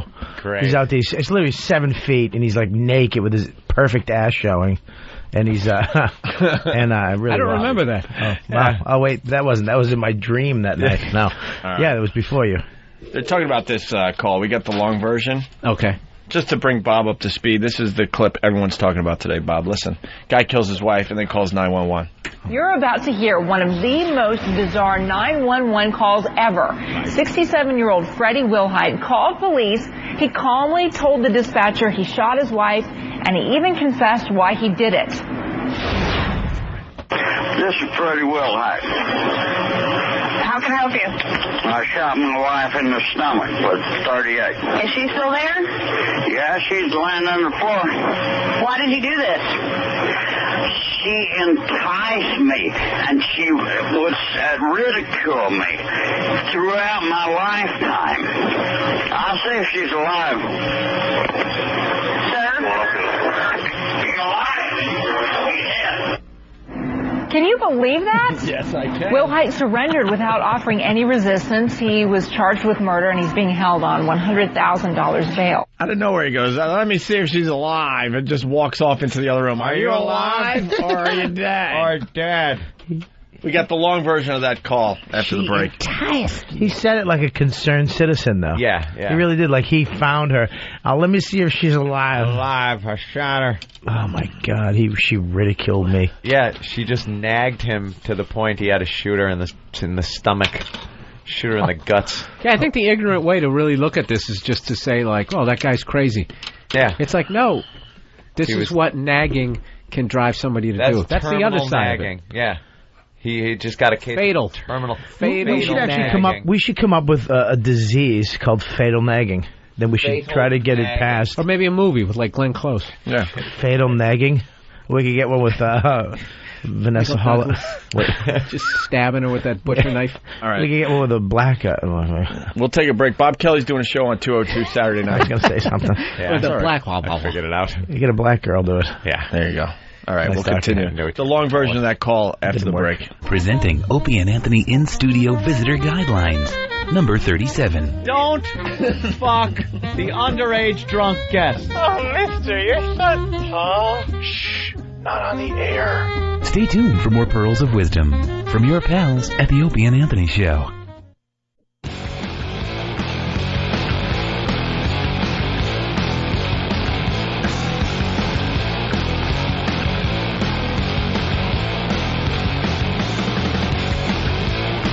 All right, we're back with the Opie and Anthony Show. Bill Burr, Bob Kelly helping us out. Bob Kelly doing a show on 202 this weekend. Make sure you check that out. Friday 9 o'clock, night, right? Saturday night, 9 o'clock, 9 to 12. All right, we got to get the long version of this audio clip that we just played before break, the 911 call. We haven't heard this yet.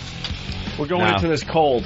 He adds a little something extra. I guess. I'm hoping. A little chit-chat. Maybe they have the gunshot in this one? Yeah, that'd be nice. Maybe some interaction with the wife and him. Yeah. Maybe she answers him about being alive or dead. Right. You clean up this blood. Oh, how great if she's still nagging. Right, with the fucking bullet hole. Yeah. Don't use that dishcloth. That's my favorite. What are you doing? North Richland Hills 911. That's it. Hello? This is Freddie Wilhite.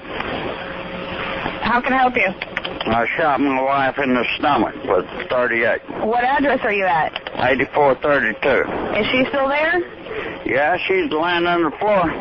And what is your name? Freddie Wilhite. Open your Where's the fucking gun ears. at? What? Where's the... How great is it? You hear the... Yeah. She's getting all the info. What did he say when it first started? Something like, well, that's that, or something. Well, that's that, yeah. He's like, oh, that's that. Yep, this is what I've been thinking of doing for 2 decades. Well, that's that. That's that. 2 decades. Easier than I thought it would be. gun at? Listen. What? Where's the gun? It's in the closet. What is her name? Donna. Is there anybody else there with you? No. Okay. Why type? Why did you do this? You're recording. She enticed me, and she would ridicule me throughout my lifetime.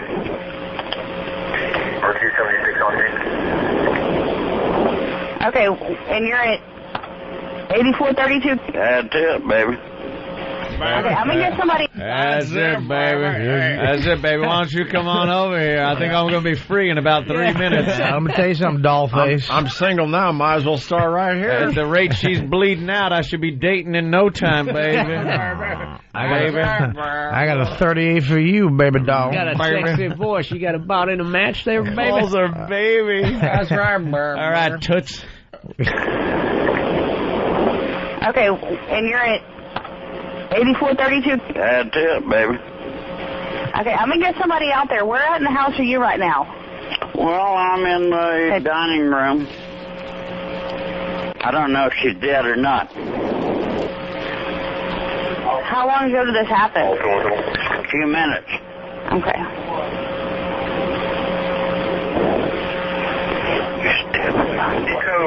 I'll see if she's alive. Sir? You alive? Yeah.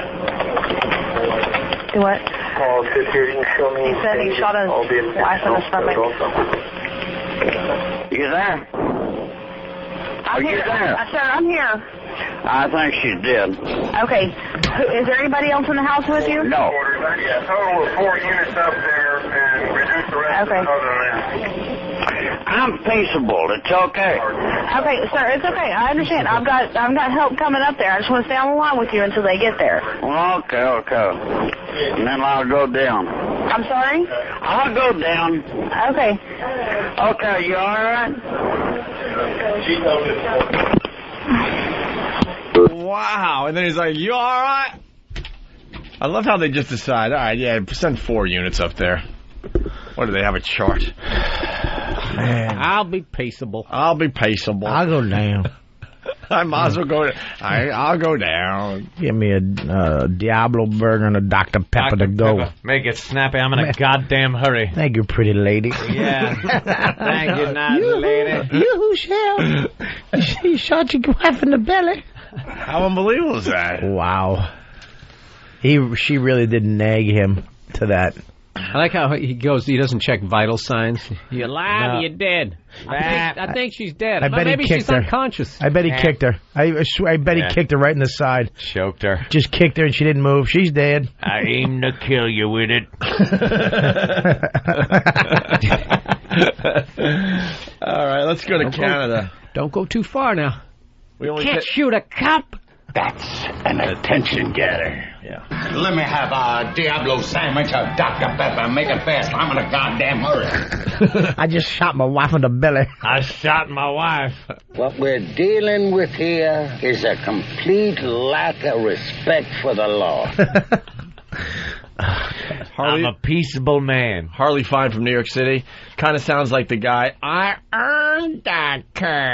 I shot my wife. I earned that conviction. This is the way she wanted it. Right. Well, she gets it. And then someone else, Tom from Maryland. How great would it be if you heard blam? Yep, she's dead. Just one more shot. One more to the face. She wasn't then. She is now.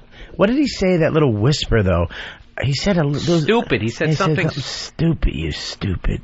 Did you hear that? I wasn't really sure what was going on there. Whisper, just you stupid. Is it good? No. It's not, right? Oh, no. I don't think it's the right one, though. It's not the right one. It's him sitting at a desk. If you see him sitting at a desk. Sam, grab a mic. No. If it's him sitting at a desk. These guys ranting and raving about I think he got the wrong Damon one. Zeck for president. I got the wrong one. Public access show, right? Back He in the might day. have the wrong clip. I think he has the wrong clip. Years ago. They were so excited they made young Sam run around and find audio, and Sam has now brought the audio in. And Sam? Yep, Bob Kelly said he wanted the Billy Burr, too. Billy Burr, too. While you came in the office. You already bailing on this? You said you wanted the Damon Zex for president. Yeah, but I think we got the wrong one. Now that I think of it, he has to be at a table. Now that you think it, I'm sorry. Was he waving the flag and then he had the Hitler... There's a flag in the background. Was he sitting? He wasn't sitting. And he was that's not standing. it. That's not it. Oh, you guys suck. That's not it. So what is Damon Zeck all about? Because now we got to play this really bad audio. It's oh God, dude! You brought it to the table. Come on, everybody has bad. De Niro has bad movies. Don't judge this guy yet. I stand by it. The guy is fucking funny. You think he's hilarious? I'll stand by. The clip Billy we saw standing back by. there. Yeah. No, I'm you're with not. Bill. You already bailed. You already bailed. I'm You tried in. dragging me into it. All right, you showed your colors. I'm sticking by this. I'm going to take this fucking trashing. All right, I'm out.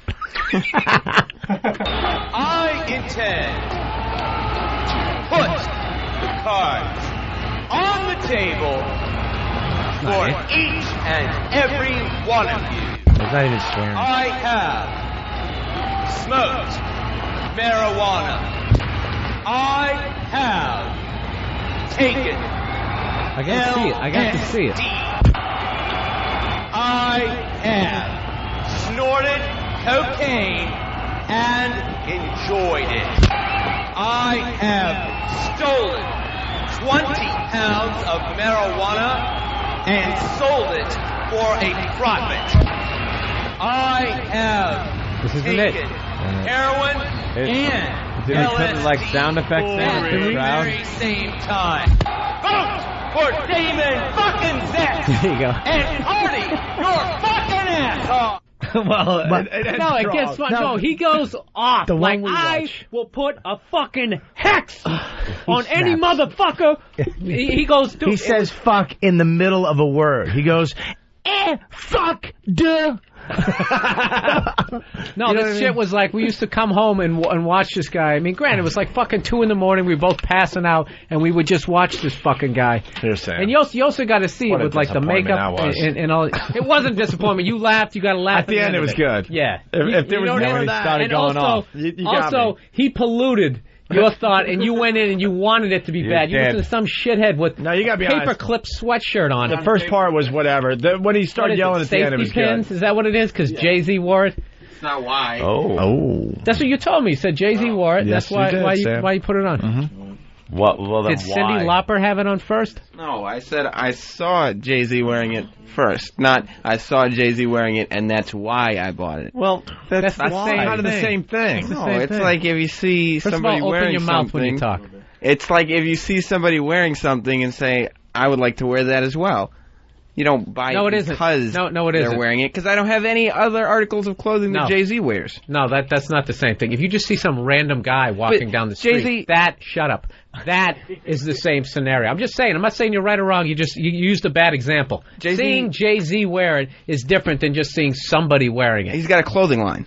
I don't have a understand single that. item of his clothing line. So if I wanted to dress like Jay-Z, why wouldn't I buy his clothing line? No, I said you bought that Because Jay-Z was wearing it.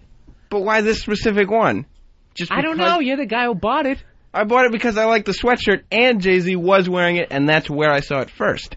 I'm not buying it. Jay-Z wears a lot of sweatshirts. And do you have the money? But do you have the money to buy all of those? No, but this was very late in the game for Jay-Z to be wearing a sweatshirt.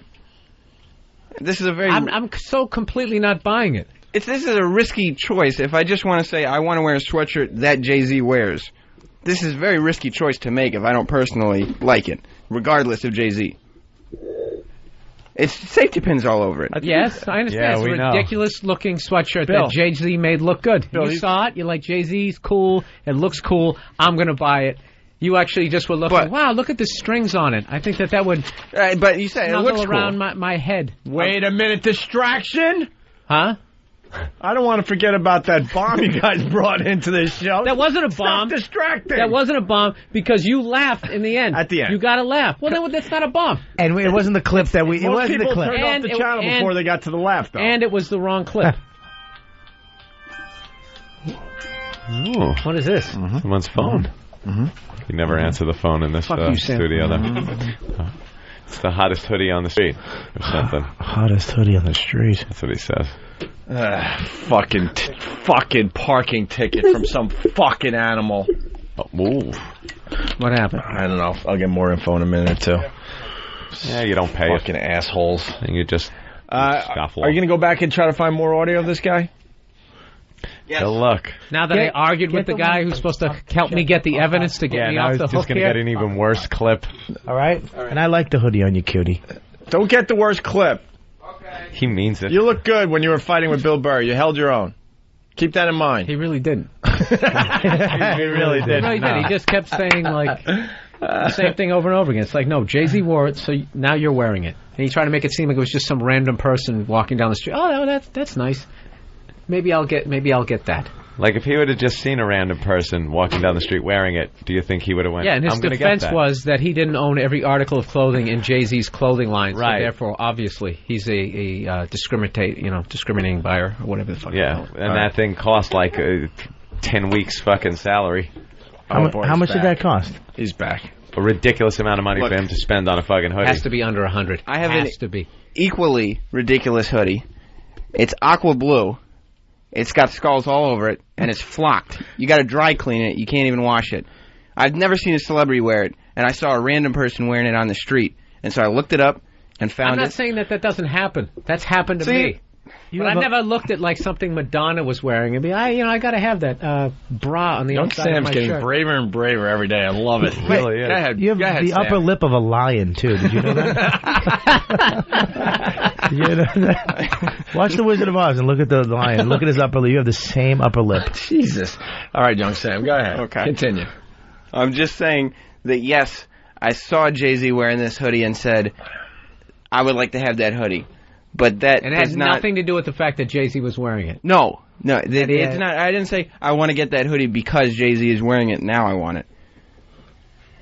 Did you just like agree with me and then disagree? You just said yes. Why don't you just agree to disagree? You know what? Yes. What happened? Forget it. What's going on here? I don't know what happened. I thought I was in a debate, and then he agreed with you and disagreed. That's his tactic. Don't get nervous, Sam. Good Stop with your debating little tactic. Chris Rock hands. Stop playing with your fingers. Just relax and Got them long thumbs. Say what you want to say. He's doing very well here. Yeah, he's doing good. I just don't want to get nervous. Go ahead. Say what you're going to say. What I'm saying is, I'm a Jay-Z fan.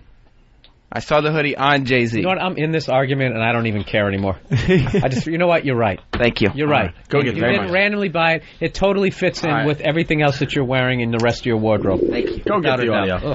We allow one phone call from Canada every day. This is the one. It's Veronica. Veronica, what's up? Hi there. Hey. I have the news story of the day. What is it? I barely heard it this morning, but the gist of it is a farmer killed his wife with a tire iron, and he was caught on video saying that he was sorry he didn't make her suffer more.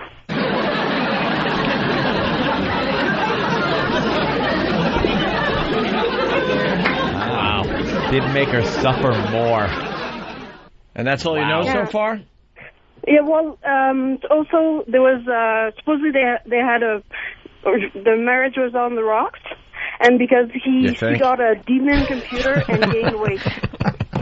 Apparently things weren't going so well. That's what I want to know is how does it get to that level where it's like, you're going to jail. Right. So why would you just, as bad Why? as Because that's a better option in your head. You realize, you know what? I don't give a shit anymore.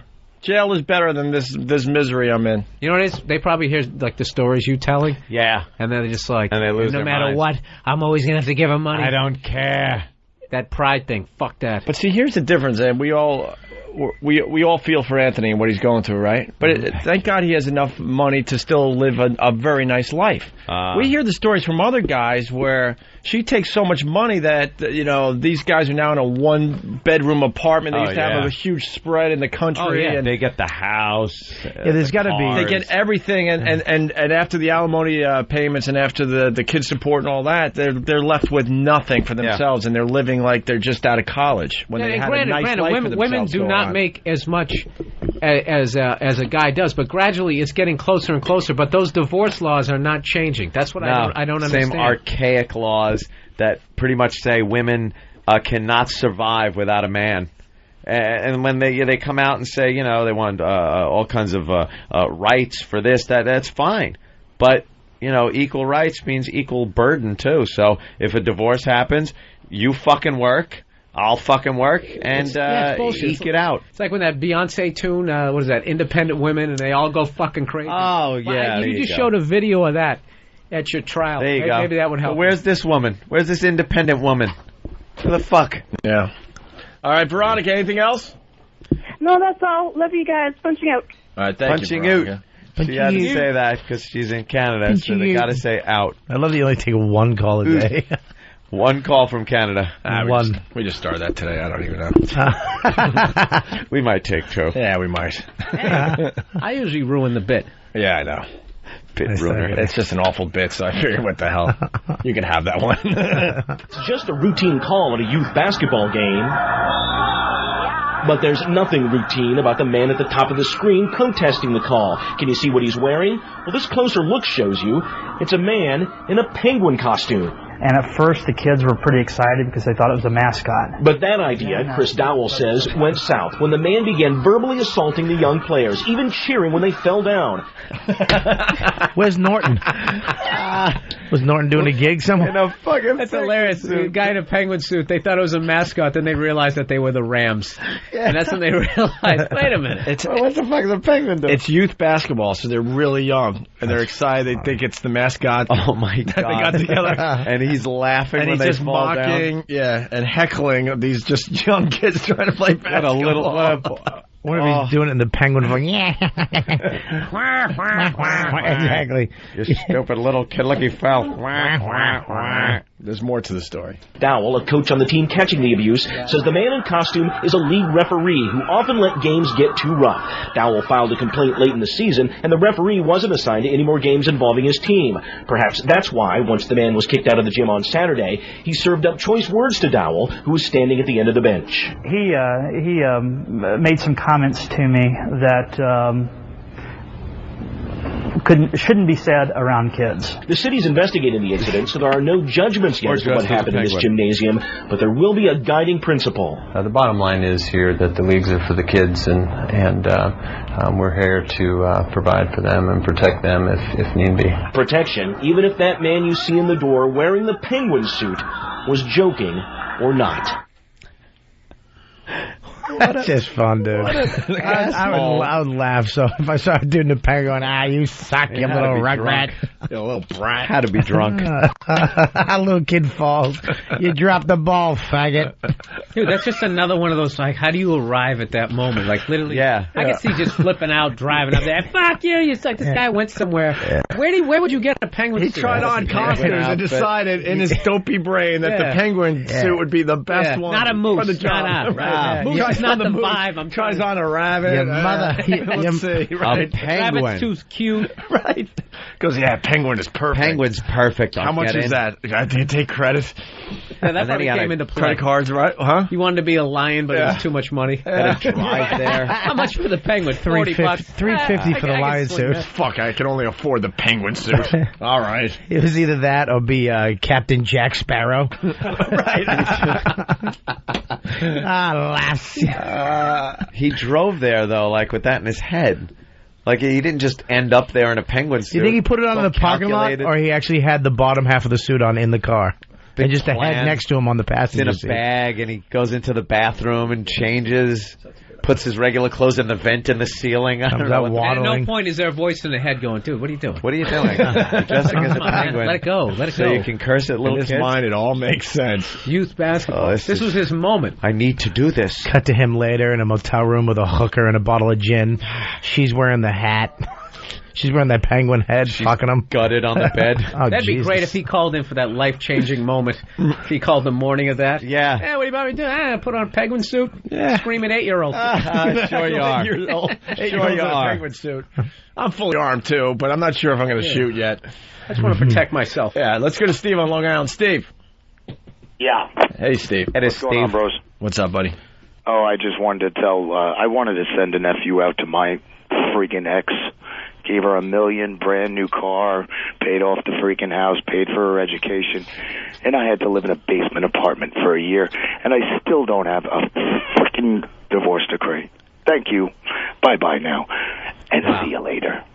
That sounds wonderful. See, he's angry. That's him. That's the people I really feel sorry for. I do feel sorry for you. Yeah, but he sounded like he was at the end. He went. No, but he's lost everything. He had a great life and obviously making good money, and he lost it all. I remember it's when. Still not good enough. Yeah, and if you leave, there should be definitely some sort of. But it should be more equal as far as. But you know what sucks is that it's always the case when the next guy the girls meet doesn't have as much money as her, and he's living off of your money. He's using some of your cash to go to the movies, to get a new jacket. Yeah, she can do whatever she wants to pay the bills. Yeah. When he wanted internet Wi-Fi in the room, I got it, don't worry. No, really, Anthony has it. Yep. They're almost like enticing them to go out and meet a loser. Yeah. Yeah, why not? Yeah, they meet a loser with a big cock. That's all you need. You don't need a fucking breadwinner. I'd love that. How long's your cock? That's all she's got to fucking ask anybody. Listeners really helping out. I got to interrupt. Hackett from D.C. Video of the penguin guy. Got the link. Got to see what this guy's all about. When I was a little tater, of course, my parents got divorced, and I remember the first time I went over to Dad's place after the divorce. It was just the worst. He was living in like this little apartment, and it was decorated with like shit I think I made in school at the time. So it was like a little clay dinosaur that I had made. And he was doing great. He's like fucking chicks. Some chick would come out and she's drunk and half naked. This is your boy. Yeah. Like Dad's just using this as a fuck pad. It's like out of a fucking Burt Reynolds movie. Oh, it was awful. She comes out wearing a penguin suit. Yeah, penguin suit. But it was just like, oh look, now he's got to live in look at this little kitchenette. He had like a kitchenette. With this, with those half a stove. Yeah, it's half a stove burners. and a sink that's like fucking 6 inches by 6 inches. Yeah, it was just two single file burners. Yeah. Two single file burners. You can make soup and coffee. That's it. A little refrigerator. It was tiny, and I was a little kid at the time, and even I realized it was little. Oh, shit. Did you have a percolator? Yeah, probably a percolator. But it was just the smallest place. It's like, you don't live in a nice house? Well, how come we live in the house and you live in this place? Because your mom's a bitch or something, Yeah, they always try to kind of pawn it off on the other one. I don't mean to laugh at it. I'm sorry. Than is giggling over here. It's a huge penguin suit. It's not even an in-shape penguin? Dude, he's just standing up. There's not many people in the stands because it's youth basketball to begin with. He's real obvious. It's going to be a little while now? All right. Yeah, it's very obvious. He just stands up and... Go ahead, Dan. Yeah, it's like... it's going to take a second. Yeah, it's like a tiny high school gym. So there's 20 people in the bleachers tops. And just one guy in a penguin suit. Fucking thinking. It's not like he'd be hard to spot. This is going to be great. Here's the question: why didn't one of the fathers just, take him out? Because he's the knockout mascot. penguin man. He can't really fight. You really can't fight a mascot. For one thing, if he's tough and you get your ass kicked by a penguin. Yeah, then you look. I ran into that on that Tourgasm when I was going to fight that turtle. I was like, you know what? Do I really want to roll around with the guy in a turtle suit? Right. Because if he beats my ass, it's me getting my ass kicked by a Muppet. It's a no-win scenario. Here we go. Yeah. Here's the video. All right, so a kid just fell down, and now the penguin stands up. And was he pointing at him and laughing? Yeah, with his little penguin hand. Can we link this Opie and Anthony? Sure. .com. Oh my Jesus! God. What was the guy thinking? and he is fucking zero. Dude, that's fucking he's right in the middle of the crowd. It's an oversized penguin suit. These kids are so little. It's youth basketball. You know what? That's like 12-year-olds. Now, having seen this guy's a genius. I take back everything. You like him now? Oh, he's great. And he didn't bother with the mask part of the penguin suit either. I didn't have the top. head's off. He wanted to not preserve his anonymity. No. He's a headless penguin mocking children. That's funny. And reminding us of global warming. This guy's like on a couple of different fronts here. It is. All right, and now we got to move to what Anthony was talking about. We got Brother Joe on the line. He wants in on the conversation. Brother Joe. Joe. Married for 2 years and 9 months, and made to live at my sister's house for almost 3 years. Following. You're going. Oh, I thought you were going with your father, but you're going with your own divorce story. Oh yeah. 2 years and 9 months, man, and I ended up living at Dawn's house for 3 years until the divorce was finalized. No. And the reason I wasn't allowed to be in my own home that I was paying the mortgage on, paying all the utilities, and paying for the fucking dog food was that she whacked herself in the head and had me removed by the police. Yeah. How about that one? Oh, she what? Well, she whacked this is a great story. in the lip and made herself bleed, and the cops came and arrested me. I've never laid, guys, you really don't know me from a hole in the wall, but ask Ant. I have never and would never lay my hands on a woman. The story's a little better, Brother Joe. You guys were fighting, and she goes, well, watch what I do now. Yeah, exactly. Yeah, we were arguing. I mean, They were arguing, and she couldn't get the upper hand, so she picks up the frying pan right in front of Joe and just starts smacking herself. And whacked herself in the head. And I was like, you're fucking crazy. And I walked outside, and I'm sitting out at the curb smoking a butt. Next thing I know, cops coming up from behind me and going, Mr. Cumia, we have to place you under arrest. There was a court order. It was what did they call it? Contempt of court. And did you say it all? No, she just did that to herself. Oh yeah. No, it doesn't matter, man. The cops look at that and they say that, I have an order from the court stating that if anything happens in this household, my lawyer told me stay out of the house, and then at the same time they tell you that you have to be there to lay claim to the house, or it's like abandonment. So you end up there and placing yourself at risk for getting thrown in jail, and that's exactly what happened. She followed her lawyer's advice to the T. I won't mention the fat fuck's name, but she followed his advice to the T, and that I ended up. Was his advice to smash yourself in the face, or did she come? To get me out of the house? That's the only way.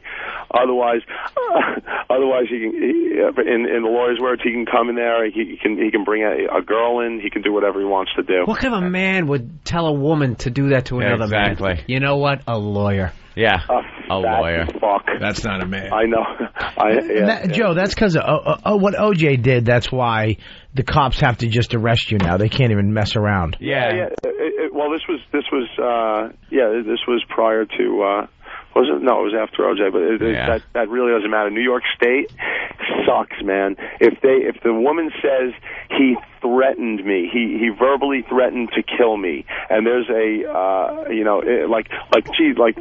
Jesus Christ, I'm gonna fucking kill you. Just like a comment in passing, just fucking around. That's it, man. You get arrested, put in jail, and there's not a goddamn thing you can do about it. That's wonderful. Yeah, it sucks. So don't get arrested. Did it make you want to just get the frying pan and go, all right, well, if I'm getting arrested, smack her in the head anyways? Yeah, it makes you think that way, but I'm not like that. You know what it is.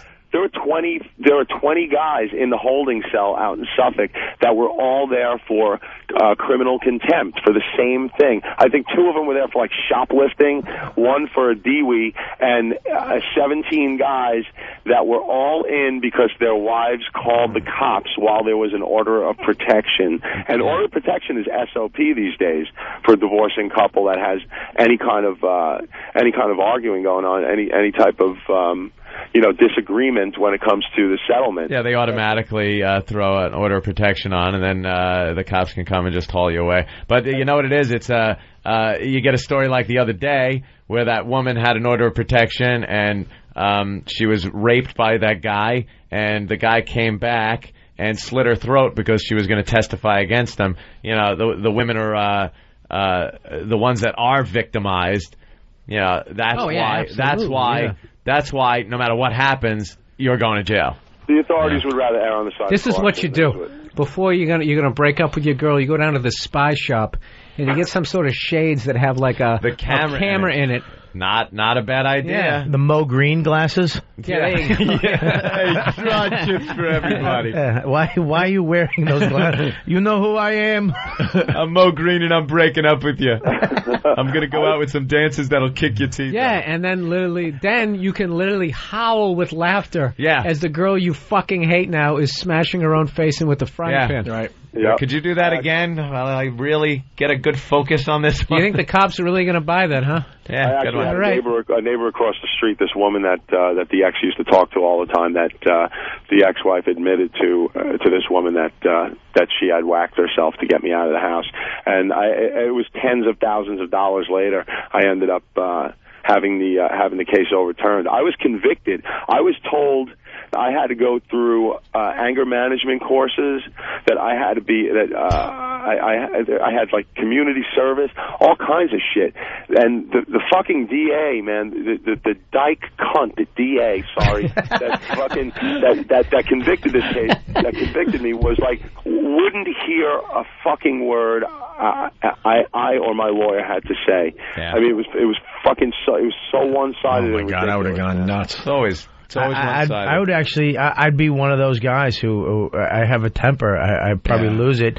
I'd do something. If I knew I was going, if she did something like that, and you knew that it was bullshit, well, I don't know how you just sit there. So the thing got overturned. Now, were any charges brought up against her for lying? No, not. Of course not. Dude, you can fucking get away with anything. I am absolutely immune from prosecution having anything to do. They were able to overturn the case and throw everything out. I actually accepted an ACOD, which is like not an admission of guilt, but basically saying that you'll stay out of trouble for 6 months and everything goes away. See, I almost bought a ninja suit just because of this. I'm not even kidding you. I've actually been this close to buying a ninja outfit for less than this. If my girl, I would just gear up. I wanted to just go hide behind a tree and just fucking beat the fuck out of them. Just jump out and fucking beat the shit out of them. Well, I wrote a song that was legendary. I know, the cunt song. I thought that was Anthony's. That was his. Why don't we play that going in a break? That was a good one. Joe. Yeah, all right there, Joe. I'm on my way back from Massachusetts. I'll talk to you guys soon. All right, man. There you go. I forgot about that one. Oh, yeah. He went sheds a whole new light on the OJ case, huh? Yeah, a little bit. Dan, you got it? Paying for the house. He's banging that fucking young dude. Yep. Why don't we play this as we go to break? Yeah, I'm just saying, it's like that Chris Rock bit. I'm not saying it's right, but I understand. Right. Uh-huh.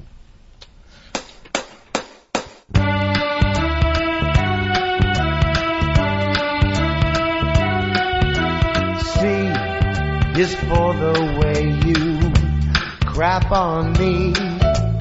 You is 'cause you're ugly, and so's your peach. Ends for no, I never told you that I railed your sister T. Thanks for the Hummers, they were better than your mother's. Cunt is all you'll ever be, it's true. Cunt, you must be more than one, you're two. Pew, your gash is stanky, and your ass is always cranky. Cunt, the word was made for you. C is for castration. Try that on me. Hey, hey, you. Well, I urinate. Have a shot, it's free. Ends for some big Negro tearing up your leather Cheerio tee. You friggin' twat, no, you will never be forgotten. Cunt is all you've ever been to me. A cunt and a really big one, and all my friends agree. You're that slang word for vagina. Can't describe you any finer. Cunt, the word's just right for you. Whoa, cunt, the word was made for you.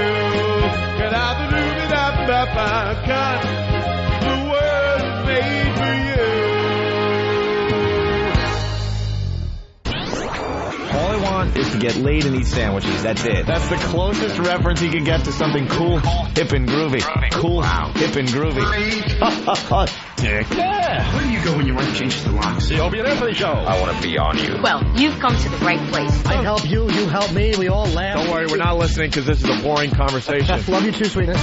If you walk past them, they'll take your jewelry, take your purse or whatever, you know. You have no idea what they are. There are a lot of questions about them. Real. Dirty looking. Pinky naughty. Shut up. Bring on the booze. Is this the Opie and Anthony Show? Okay.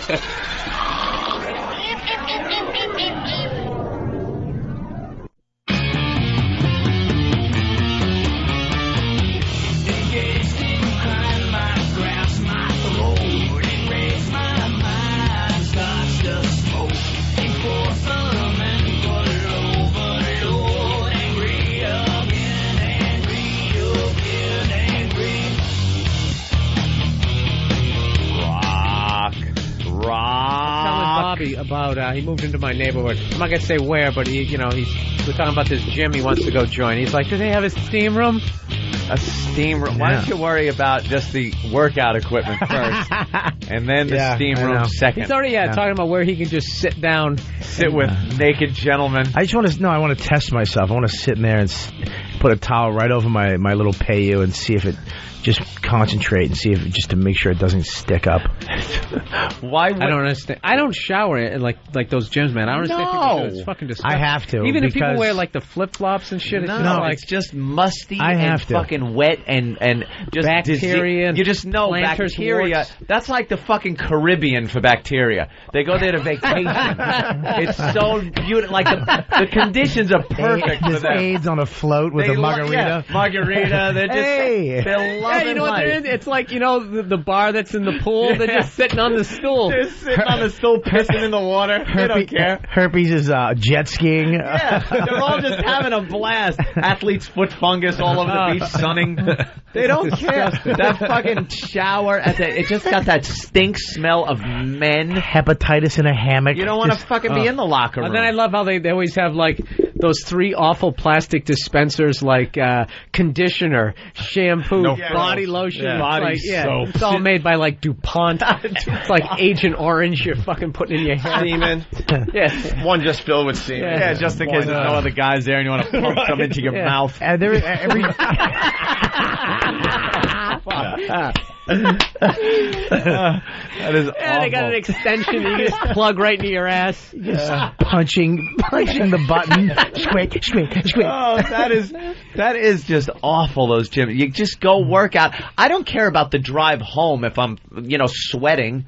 And then you get home and you shower when you're home. But can I tell you, standing there in the nude, they're shaving and shit. Like we talked about naked guy at the gym. I don't shower. get that. You just don't. I'm getting my bathroom. They're demoing my bathroom. I'm not going to have a bathroom for 3 weeks, so I have to join a gym in the area. So I'll wake up. And I'll kill 2 birds with 1 stone. I'll go work out. Are you I'll go in the steam room and I'll take a shower. You're kidding me, right? They're demoing my. What am I going to do? Where am I going to take a shower? My shower is going to be like they're literally going in and ripping out the entire bathroom. I'm not buying into this. Swear to God. Where's your girl? Where's your girl showering? Yeah, she works at a gym. She works at Equinox. Right. Well, so, and that's a fancy gym. So she works every day. So she's just going to go to the gym and shower. Your girlfriend work at a gym. So she does an esthetician. She does pussy waxing and zit peeling. She does. And she tells me Is about it built horrid like that? pussies. She Really? talks about, we got a pussy picture for you. Maybe you could help us. What do you mean? Oh, you like Perez this? Hilton. This is Perez one of the Hilton. most perfect pussies I think I've ever seen in my life. I It's actually beautiful. I have. I don't know. Like, you know, like those odorless, just gorgeous fucking pussy. Check this out. Odorless? What do you, it's, I'm going to look at it. Why are you saying, I know you're lying because you just said odor. You used the wrong fucking sense, you ass. Bobby, I wouldn't lie. no, I'm saying like... He used a sense that you don't use when you look at a picture. Unless it was a scratch and sniff. Wait till you Bob, see you this gotta odorless. trust me on this Look, one. you don't Have smell I ever lied to you? Yes, I haven't. yes. Like my whole body language, I'm not even looking at it. Oh, I know. His You head sunk completely into look his like you're shoulders. lying. That's It's great. odorless. You can't even hear it. It's an odorless picture. All right. I'm finding it here. Yeah. Opie's scrolling. Yeah, my girl talks about... Look under cancer box. Yeah, now we can say cancer box. My girl turned me onto this. We're trying to figure out what's going on here. It's Janice Dickinson, the ex-model. I think she was one of the first supermodels. Janice, oh yeah. No, she was on. She looks, her pussy looks like if you punched Nipsey Russell right in his mouth. All right, here you Nipsey go. Russell, have you punched me in the mouth? Yeah, here. This is what. By the way, this is what his lips. my girl was convinced that this was the lips. I forgot to mention this on the first half of the show. What do you mean, was the lips? And now I had to tell her I think it might be the crotch of the Click on it. pantyhose. Yeah. Click on it. It makes it bigger. Oh, really? Yeah. So that's what Eric. You got it. You lost it. No? Okay. That. What do you think's going on The there? fuck is going on? She's getting out of a car, so the paparazzi get the oopsie shot of her crotch. It's like she's got fucking emo mascara around her pussy. No, all it is the nylons. She's Yeah, wearing it's nylons. I That's don't all know. it is. It's It's not- nylons. She doesn't have... It's not all it is. It does look Anything like Bobby it could be knows something. about it's nylon. Dude, those are nylons because you can see on her knee she has fishnets on. Yeah, she got and up there, the fishnets. crotch, that's there to hold a fucking tampon. And that's what that is. It looks like her... Dude, unless... How would that hold it? Unless her pussy got frostbite. That's what we were saying before. Yeah, too. that's what maybe. we were saying. Yeah, no, that's just the... That's Sat down, passed out on a block of dry ice one night.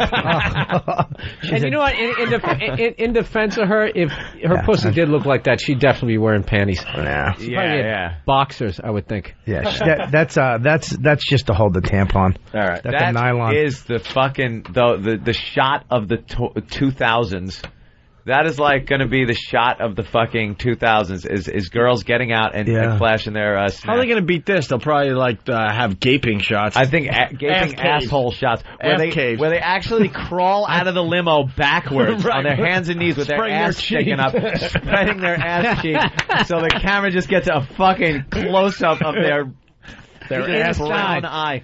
Yeah, the inside. You got to be. Yeah, it's got to be a gaping. All right. That's the only way it could go. You have to see a vein. They had MTV You have to see a Cribs. vein pulsing in her asshole muscle.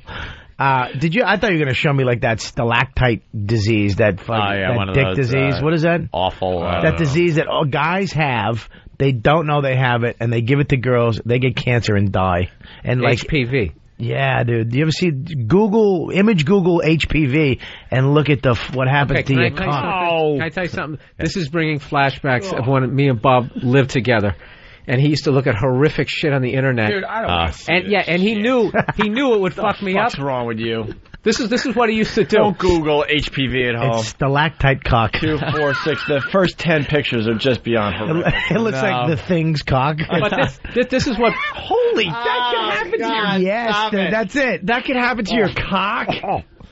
Yeah, dude, because looks and like you a don't even know you sea have urchin. it. It looks like a boa. It looks like bread that you left out too long. Dude, I can't even look at it. I dude. can't look All right, directly Bob, at it. Get the fuck out of here. Wow, what are you gonna do? You guys could I'm just looking at rotten cock on the internet. You know how many other things there are to look at? No, somebody told me about this disease that like 1 in 3 guys have. 1 in You 3 don't guys even have know. cauliflower dick. You know that's if you let it go. Oh. That's just it's if you let it go, it turns into. Who would let it get to that point? You know what's funny is he doesn't really know anything about it. No, he doesn't. He has barroom medical. Yeah, absolutely. Room doctor. Yeah. If you let it, because I've heard conflicting shit. What the fuck do any of us know about anything, really? Dr. Blobby. Who the fuck is an expert on anything in this fucking room? You're scaring people right now.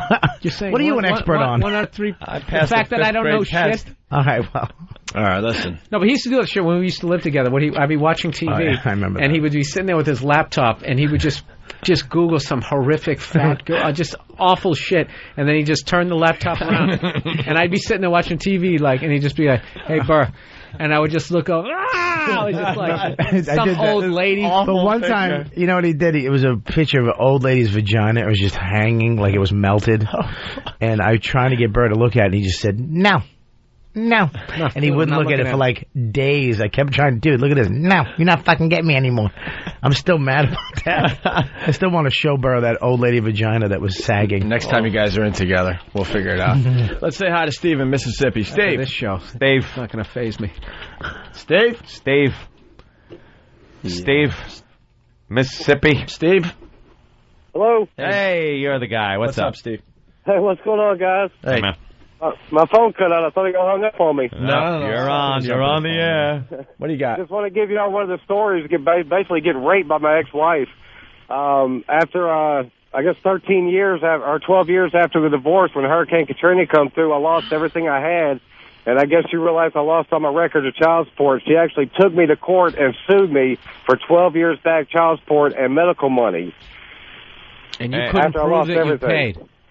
Well, I could not prove that I paid anything. Don't someone else have records? Someone else would yeah. Didn't someone else have records? No, because my lawyer's office, I mean, we had just about my entire county was wiped out by the storm. Yeah, but what about what about the checks that went to her? Weren't there canceled checks? If she had those, she didn't take them in there, and I couldn't. I've been through. No, you'd have them because they were yours. Yeah, they're your checks. After 5 or 6 years, the banks don't even have copies of that down here no more. What? So I couldn't even I'm get kind of believing it, but I'm gullible. Yeah. I wouldn't. Who am I? So what were you left with? What was that? When we got divorced, I gave her everything. And then after the storm, the only thing that I had was one car, my kids, and the clothes I had on my back, which were my uniforms for work, and I lost my job, too. Wow, that blows, Just a lovely Did story. the dog die, too? Yeah. My clothes went to... You're primed for a country song. Goodwill. They took your clothes? No, she dropped them all off. She burnt all my stuff in a fireplace, and then dropped all my clothes off at Goodwill. And this is the thing: if you started burning her shit up, you would be in jail. They can hit you. They can do whatever the fuck they want, and it's just I don't know. I don't get that. No. That immune to law, like mob wives. Like whenever the mobster gets busted, they can always just play. I thought he was a banker. I had no idea. What the fuck are you talking about? Yeah, but no, you know what he's doing. There's guys. There's laws for men too, but you look like a fag when my wife hit me. You know something? I would look like a fag then, because if there was any recourse, there's none. Yeah. Thank you. The slow clap. I love the slow clap. Thank you. Let's say hi to Drew in Baton Rouge. What's up, boys? What's up, Drew? Love the show. Obviously, just getting it down here on XM. Cool. But got one problem, and that is whenever it's anybody but Morton or Patrice sitting in, they overrun the show, and I cannot hear the reason I listen to the show. Billy Burr and these guys, man, they just run their mouths. I keep Bill in check. We had a great show today. Bill in check. It's a talk show, you idiot. We're talking to each other. We move on to other things, but he wants to say too much Bill and Bob, not enough O&A. Dude, we have to do 25 hours of radio a week. We look forward to the days where we can maybe sit back a little bit. You're right. Are you kidding? Yeah, and I'm actually one of Bill's cronies. I'm not even me. Yeah, he goes Bill and his little things. What'd you call me? Drew, this is a bitch of a thing we have to do every week. So I've been yapping all day. Yeah, I think so. Jesus, we're in there. No, I like this guy. I'm going to shut up the rest of the show. No, I'm shutting up too.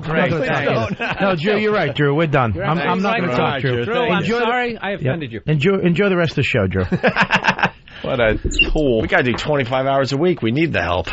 All right. Enough. Fine, I'll stop talking too. Don't talk yet. But I like talking. It's a talk show. We got one more thing to do.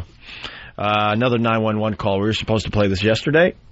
I don't think anything's going to beat the guy, shooting his wife. No, that's the big one. Listen to this. Black woman calls 911 on her son, tells operator they better send somebody quick because she's going to kill the motherfucker with a hammer. Oh. Isn't there one emergency? I need an officer at my house at 4315 Avenue. Tell me what's going on. My son is disrespectful. He stole my car Sunday. The officer called me and told me my car was stolen. He's not coming home from school. He's just now getting in. He's supposed to do volunteer work at the Boys and Girls Club. I'm worried sick to death. He's disrespectful. I need an officer out here before I be committing to 187 because I'm about to kill this little bitch. Ma'am, how old's your son? He's 15, and I need help, and if I don't get it, I'm going to kill this motherfucker with this hammer, and I swear to God, if you don't send no officer out here, it's going to be blood splatter, every motherfucker will be an O.J. Simpson in this motherfucking house. I need an officer, and I need him out here quick. I'm going to commit to beat his motherfucking ass, and I hope you recorded every thing that I'm saying, because I'm sick of... Yeah, fuck that. Huh? We need the uncensored version. We're over at XM. Yeah. Here it is. Again, sorry about that. Isn't there one emergency? I need an officer at my house at 4315 San Juan Avenue. Tell me what's going on. My son is disrespectful. He stole my car Sunday. The officer called me and told me my car was stolen. He's not coming home from school. He's just now getting in. He's supposed to do volunteer work at the Boys and Girls Club. I'm worried sick to death. He's disrespectful little motherfucker. I need an officer out here before I be committing to 187 because I'm about to kill this little bitch. Ma'am, how old's your son? He's 15, right?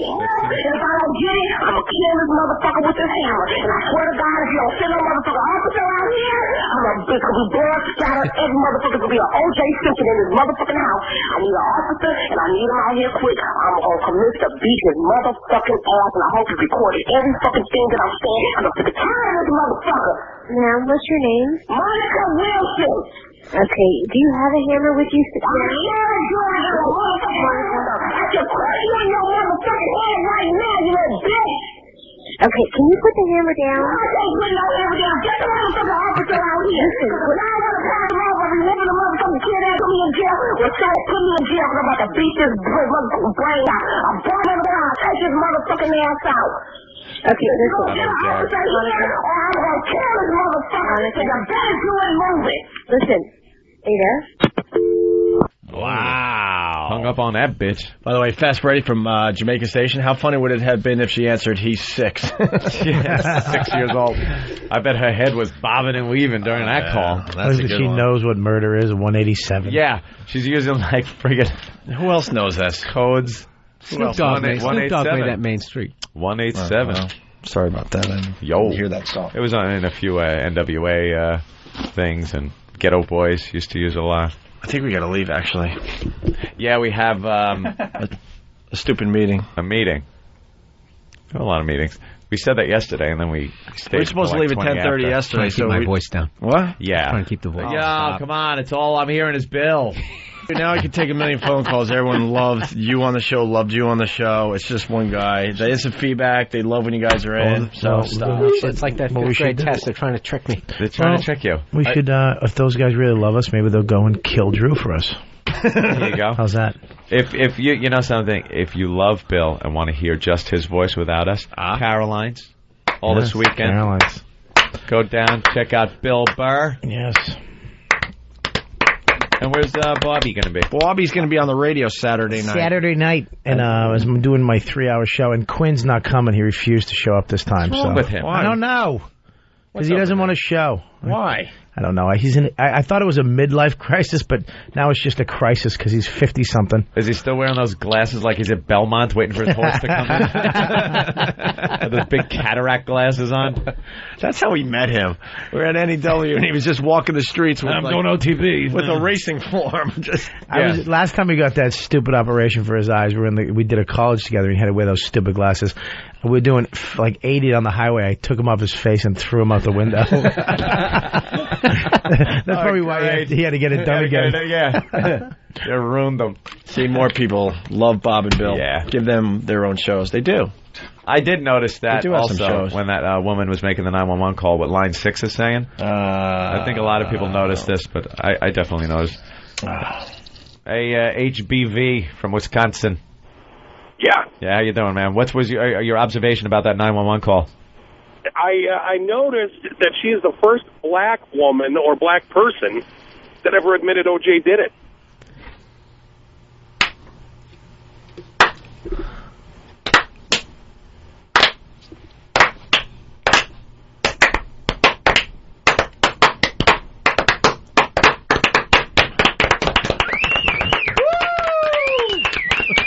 Love the slow clap. Oh, we're going to drive that one. So now we got to.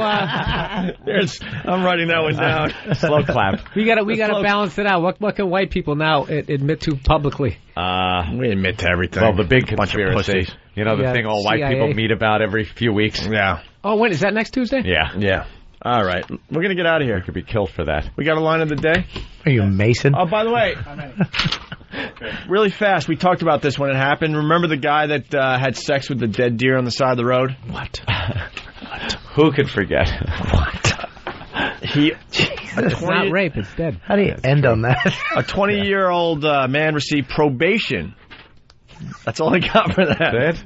There's something going on in this guy's head. Put him away. It's called porn. After he was convicted of having sexual contact with a dead deer, the sentence also requires blah blah to be evaluated as a sex offender and treated at the Institute for Psychological and Sexual Health. The world is not big enough to run from that story. You can't be, move to Colorado. Yeah. It'll get you.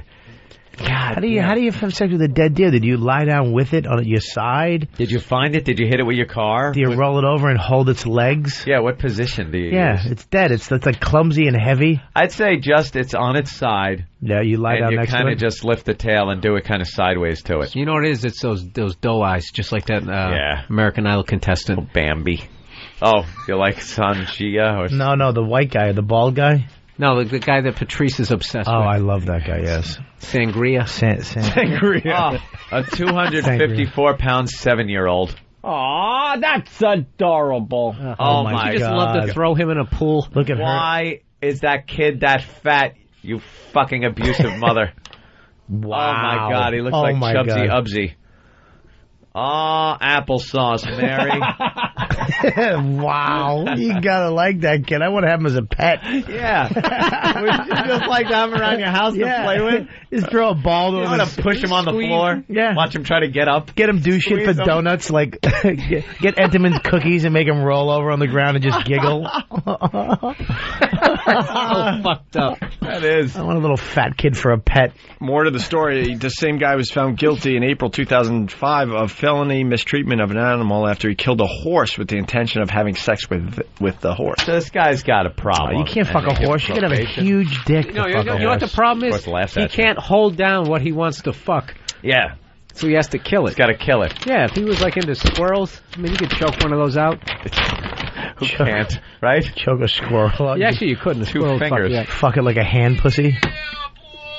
Jesus, Bob. Is that Bobby's ringtone? What the fuck? My ringtone. Got a little Flavor Flav on there. Yeah, boy. Oh, my Nice. He can't even defend it. No, he knows. Hey, Line of the Day is brought to you by BowDogFight.com. Tune into Eye on TV Tuesdays and Saturdays for episodes of Bowdog Fights. And you're talking about the mixed martial arts action. Yeah. Check out BowDogFight.com. Here is the runner-up line of the day. That is definitely, that's a big word. If the man you're with starts saying, you're nagging me, that means, like... You might want to back off. Yeah, you're beginning the murderous process. The process of little circuits clicking together in his brain. Yeah, we're not good with emotion, and we try to solve problems.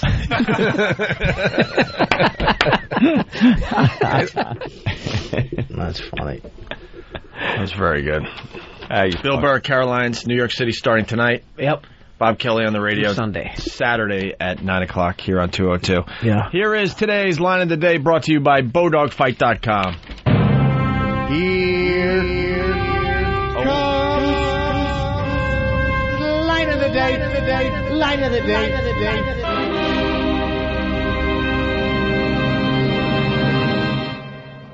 They don't care. That fucking shower it just got that stink smell of men. Hepatitis in a hammock. You don't want to fucking be in the locker room. And then I love how they always have, like, those 3 awful plastic dispensers, like conditioner, shampoo, body lotion. Yeah. Body soap. It's all made by, like, DuPont. It's like Agent Orange you're fucking putting in your hair. Semen. Yes. One just filled with semen. Yeah, just in case there's no other guys there and you want to pump some into your mouth. And there is every...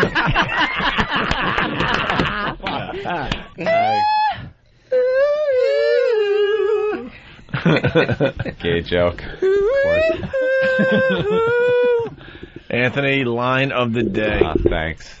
Oh, that's funny.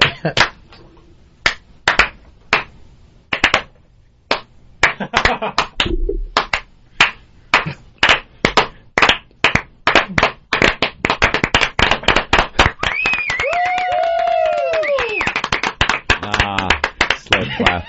All right. Why is that fun? Watch how fast this is today. See you tomorrow. When you throw this effing show, there are 4 words that you must know. Learn to punch out. I'm punching out. I'm punching out. Punching out. Punching out. You guys are great. You ever do that thing where you're going on The Opie and Anthony Show. Line of the Day is brought to you by Bodog. If you'd like to vote on any of the weekly show polls, go to iliketolisten.com.